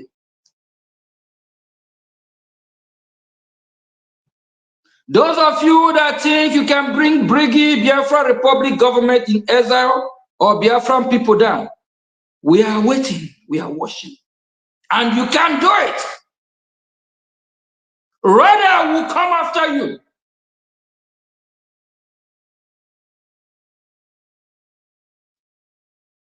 Some of us have dedicated our life, everything we do, to fight to restore this freedom. I spent the whole day in Washington today. Why some are out there to talk about me, to talk about how criminal or evil I am? I'm there campaigning, talking about the freedom of Biafra. Then you tell me, between me and you, who Biafra land we bless?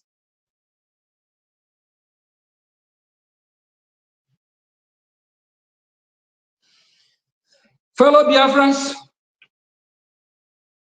the journey, the more it gets tougher, the more we're going to mash it up. Nigerian terrorist state, the more they are playing their card, the more we will mash the card. Let's see where they go from here. I don't want to blame my fellow citizens for not doing what is right. But I believe You believe. I believe you know what is right to do. Fund your freedom. We need to go harder on Nigeria. We need to invade Nigeria from our territory. Anything Nigeria, from their useless green and evil white flag, any Nigerian company, anything Nigeria should be evicted from our land. If you come across anything that represents Nigeria, take it down. If you can't do it, fund your freedom.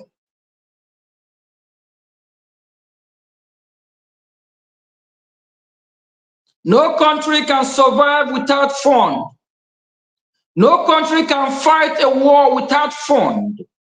Even Israel, who is soliciting for money, Hamas, likewise, even the terrorist Hamas, even the Houthis Hamas, even the Hezbollah Hamas.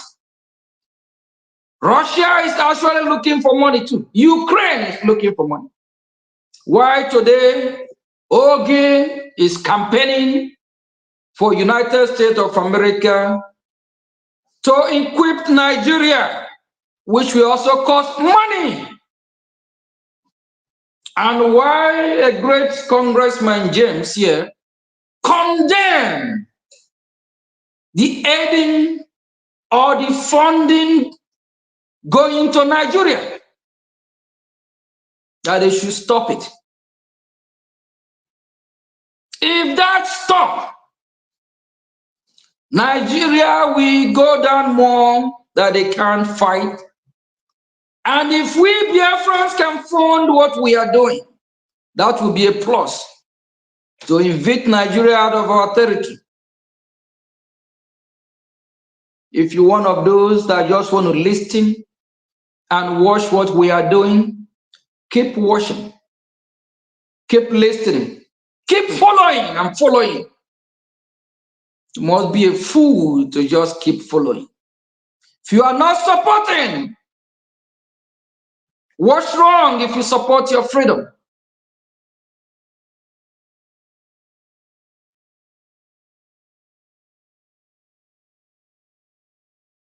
At today's court, just only Onyendu in the court. He was just there helplessly. While you have the Nigerian terrorist DSS surrounding, the lawyers can do nothing. You can't fight them in their own court. He's even telling one of the DSS personnel or whatever not to touch him. And they're trying to manhandle him. And some of you Biafrans, all you care about is your container in the high sea. When is the ship going to arrive? That's your ship. That's your container. If you don't support and free yourself, these Fulani, terrorists, jihadis, they will take it over from you. That's your beautiful mansion in Biafra land that costs millions of dollars or billions. It will be their inheritance. They will chase you out of that your village. They will chase you out of that your community. And they will occupy it. And you can do nothing.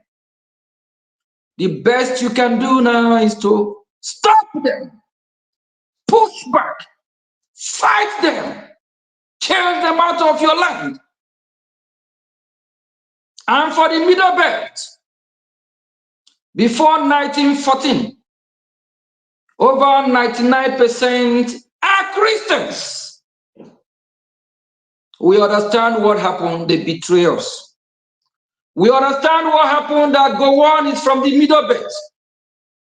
We understand that the genocidal war that was waged against Biafran people, the Middle Belt partake or partook of it. They're part of what happened to us. But as Christians, we need to fight together as Christians. Because we Christians, we are a religion of peace. We are not the extremists that quote unquote that they are religion of peace, while they are full of violence. Middle Belters, it's time that all of you come and support the Biafran people, since you are not ready to redeclare your territory, since you are not ready for your freedom. Come support the Biafran people so that we all can fight these terrorists. And if you allow them chase you out of your land, you can run to Biafra land, we'll welcome you. Then maybe when you all come to Biafra land, you will support and fight from Biafra land. As for the Oduduwa, Yoruba people, the Yoruba, two-face, they can never be trusted. If you're a Biafra dealing with a Yoruba person, be careful. They will stab you. They can never be trusted. Before 1967, we understand what happened. Why Biafra was declared, Yoruba Oduduwa was supposed to declare their own country. But rather, they collude with the North and kill millions of Biafra. We will not forgive. If you don't repent, instead of the Yoruba Oduduwa Republic of evil people, instead of them to work with the Biafran people so we can be the best ally,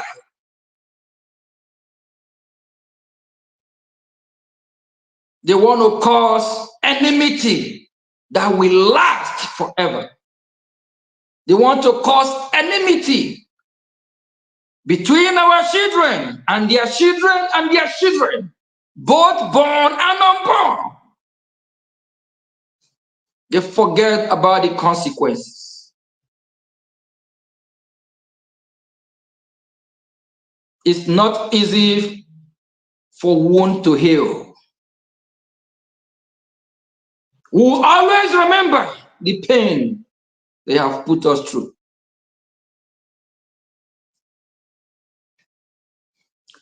Those of you that have been waiting to see what the Nigerian terrorist state is going to do to our leader Onyendu, are you still waiting? Are you still doubting that you can't get justice from the court of your oppressor? Rather, you can get your freedom with strength. You fight for your freedom. United States of America here fought for their freedom. They fought the Great Britain. Freedom is not easy, it's not cheap. You fight for it. It's not given, it's taken. You take your freedom with iron hand. No one will hand your freedom to you in a platter of gold. I understand that Biafrans are not violence. We are God-fearing people. We are lovable people. But at the same time, when someone pushes you to the wall, when you turn around, nowhere else to go, what do? You push back. You fight. All the Igwes in Biafra land, all the Ohaneses, all the illegitimate governors, as far as we Biafrans are concerned, any of these that have colluded with the enemy, they are enemy of Biafra. And we will treat them as enemy. If you know any of them, you know how to deal with them in your own way. Hold them accountable.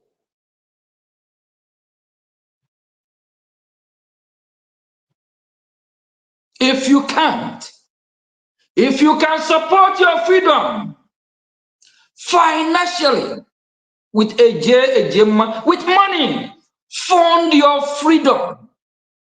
Freedom is so sweet. Fund your freedom where you will get good justice, not like the justice of this kangaroo country called Nigeria.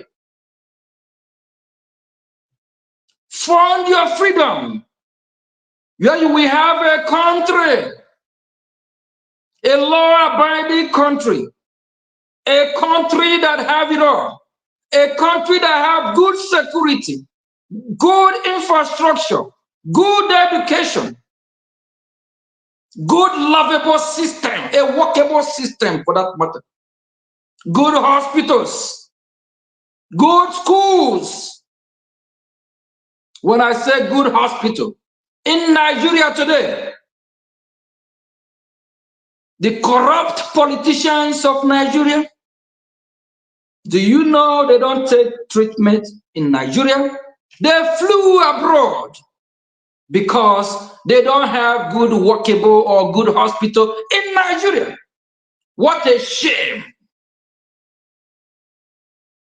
Where is former governor of Anambra State, the drunkard called Willie Obiano? After his tenure ended, he flew abroad. He's somewhere United States of America to relax and enjoy good life, good weather, where you have electricity 24 hours, where you have good infrastructure, where you have good security. But when this idiot was there as a governor of Anambra, he's not even to provide a good hospital for Anambra. He's not even able to provide a good workable society to Anambra people. Not just him. There is tens of them like that. Where is Gowon? Gowon have flew somewhere abroad too. Because Nigeria is not workable. Shithole, disgraced country.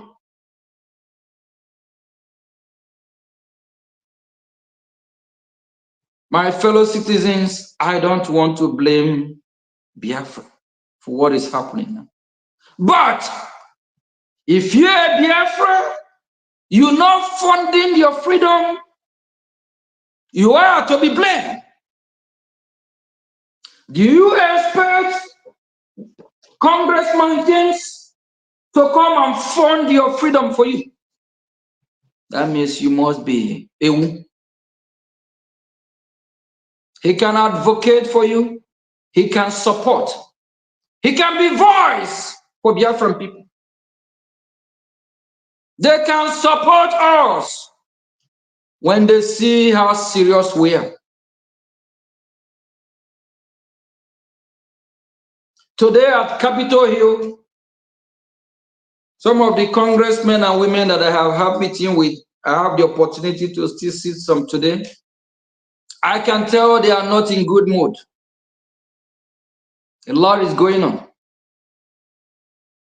Yes.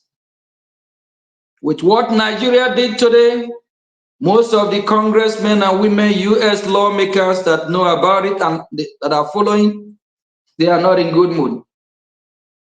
Nigeria, terrorist shithole country.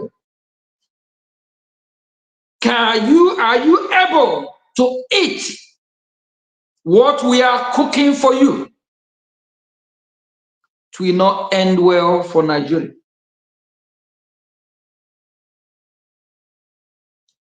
If you're a Biafra, don't be cursed. If you're a Biafra, you can support your freedom, and you're not supporting your freedom, you will be cursed. And that curse will follow you and your generation. Because our heart is broken.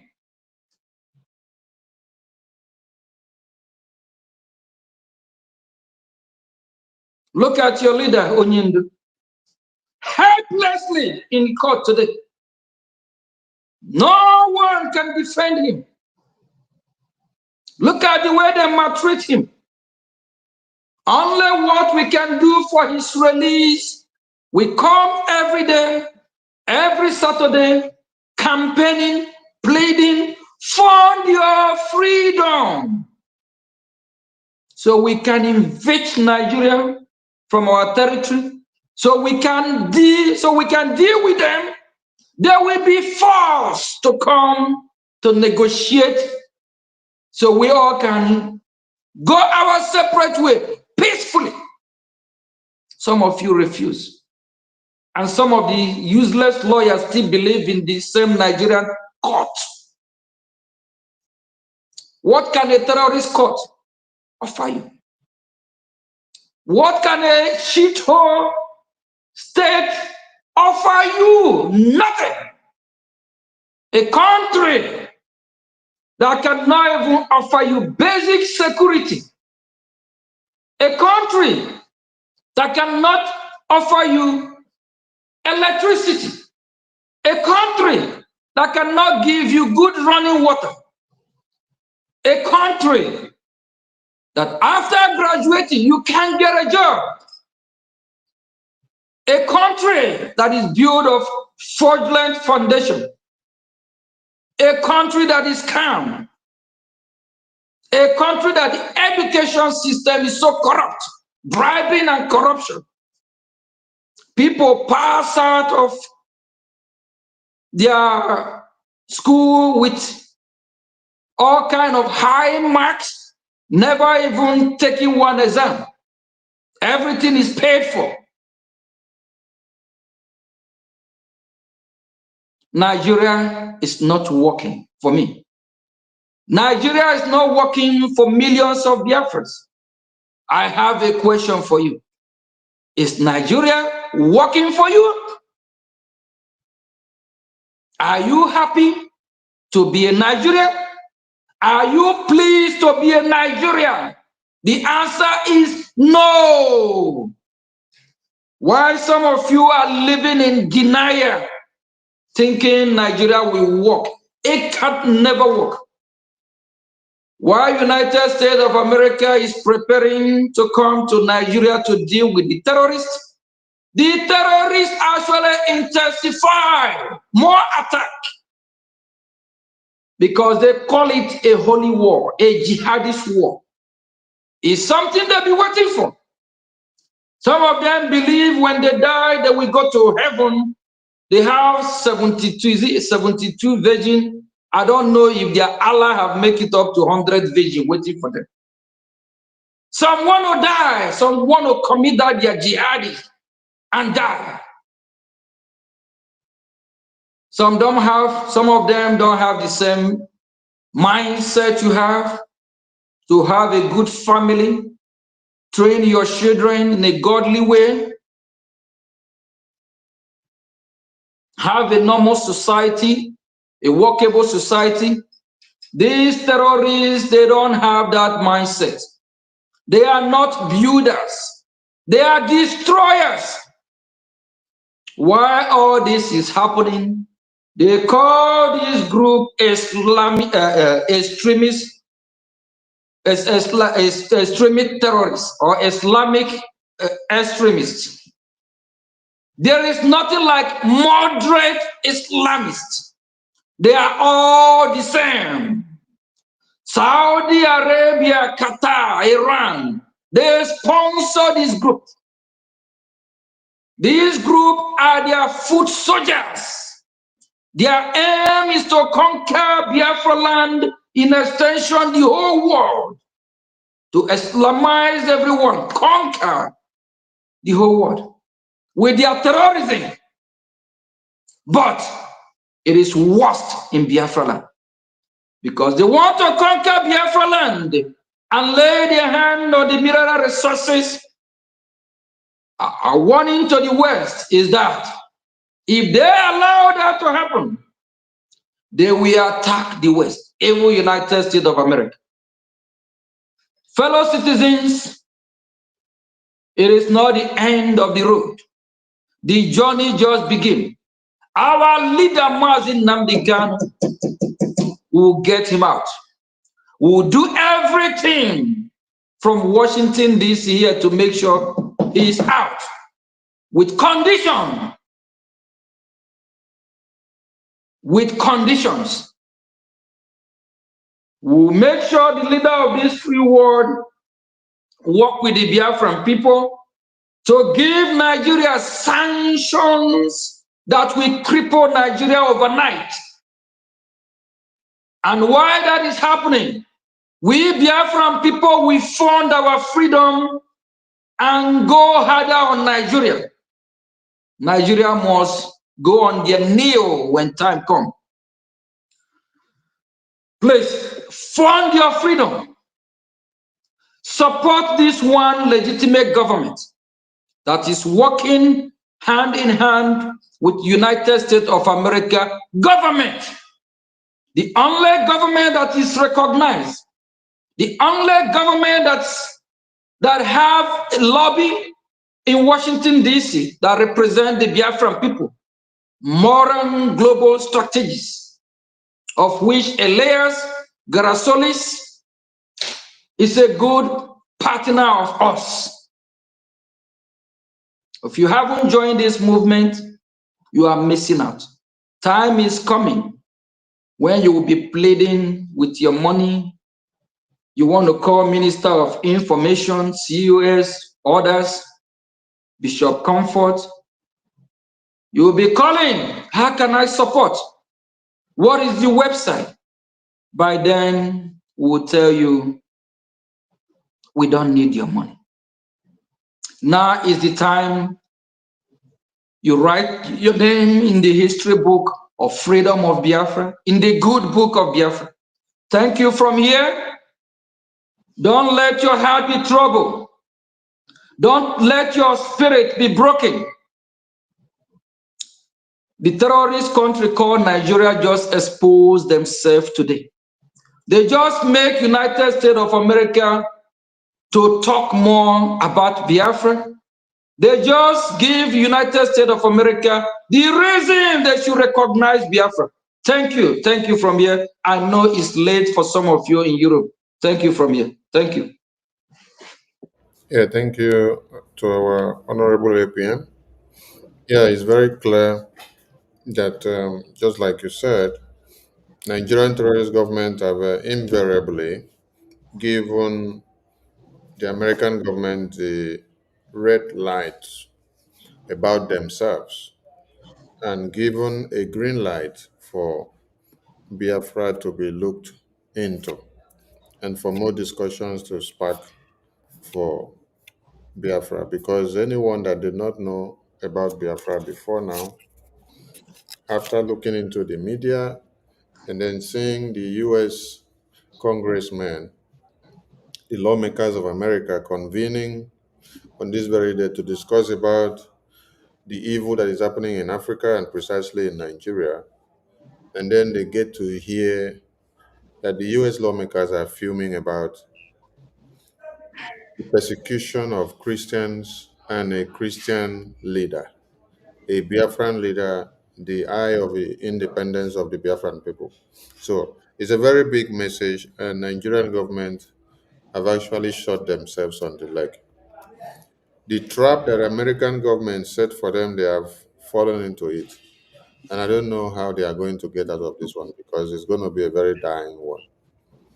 Because where America leads and when they point the spotlight, that is where everybody look into. American government have been the one that brought Nigeria persecution of Christians to limelight. And after then, the entire international community have now keyed in. So Nigeria again have given America another edge against them. And Thank you so much for your participation in this congressional hearing of today. And we continue to appeal to all Biafrans in the same voice to keep their personal issues aside and come and join their hands to do the needful, because we need more of their sacrifices now. It is not about going to the media and talk from morning to night, and where you see that Nigerian terrorist government have pronounced death sentence to Biafra independence and independent leaders, and then you just start making noise in the media. No, that is not what makes the difference. It is not that making noise in the media that will make the difference. No. What will make the difference is what we do in Washington, D.C., like our APM said, and what the Biafra Defense Forces will be doing in the homeland. It is a war of survival. It must be fought inch by inch, neighborhood by neighborhood, rooftop by rooftop, for you to get your freedom. And we thank God for having our APM in Washington, D.C. Unlike 1967 to 70s, the lawmakers of America would not have known today that Nigerian government gathered to pronounce a death sentence to the leader of the Biafra independence. Nobody would have known. Nobody. But today, there is the possibility of the acting prime minister being part and parcel of a U.S. congressional briefing, having the discussions of the Biafran people with the U.S. lawmakers, and they are now of the know. Even before Nigeria started pronouncing the death sentence of our Biafran leader, the U.S. governments are already aware of it. And they were even quoting it to other Biafrans or other Nigerians that are not even aware of Nigerian pronouncement against today. So, Osetigo, yes, the responsibility is ours now. If you want Biafra, come and support BRGI, because the next phase will be very brutal. And we want to say a very big thank you to all Biafrans and a very big thank you to our APM for joining the studio even with your tight schedule. We appreciate your sacrifice, and we look forward to seeing more Woto Woto that you have against one Nigeria. Thank you to all Biafrans, and thank you to the lovers of Biafra and to the lovers of our leaders that are in prison. We salute all of you. If you love what we are doing, and if you truly love Biafra, come and support, because we need your support to do more. Thank you all, and see you all tomorrow. Ndewo ụmụ Chineke.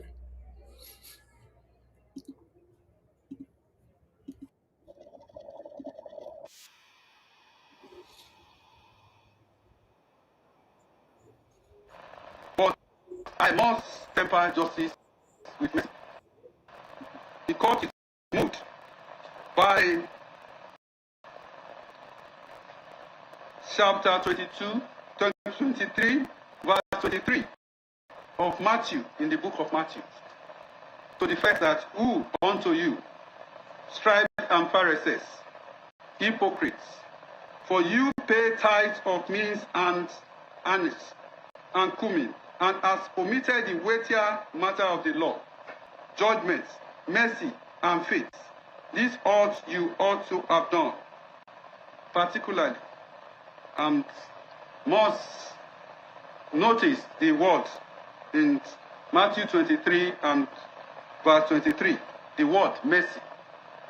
Our Lord himself is merciful. No matter what we do, is a merciful God. It is on that note that the court will follow this above admonition of Jesus Christ in the above passage and show mercy to the convicts. In addition, the death penalty globally is now being frowned upon by the international community. Consequently, and in the interest of justice, I hereby sentence the convicts to life imprisonment for the said counts 1, 4, 5, and 6 instead of death sentence. Life is sacred to God. With respect to count 3, he is hereby sentenced to 20 years imprisonment without no option or fine. For count 7, he is sentenced to 5 years imprisonment without no option or fine.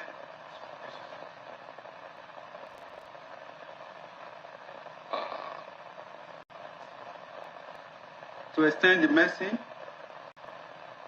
I hereby order that the sentence shall run concurrently. And due to the nature of the offenses that borders on terrorism and the attitude, violent nature of the defendants that I have taken judicial notice. The last adjourned date, he was so unruly and expressed violence, even was about to beat the security officers here. This morning, he repeated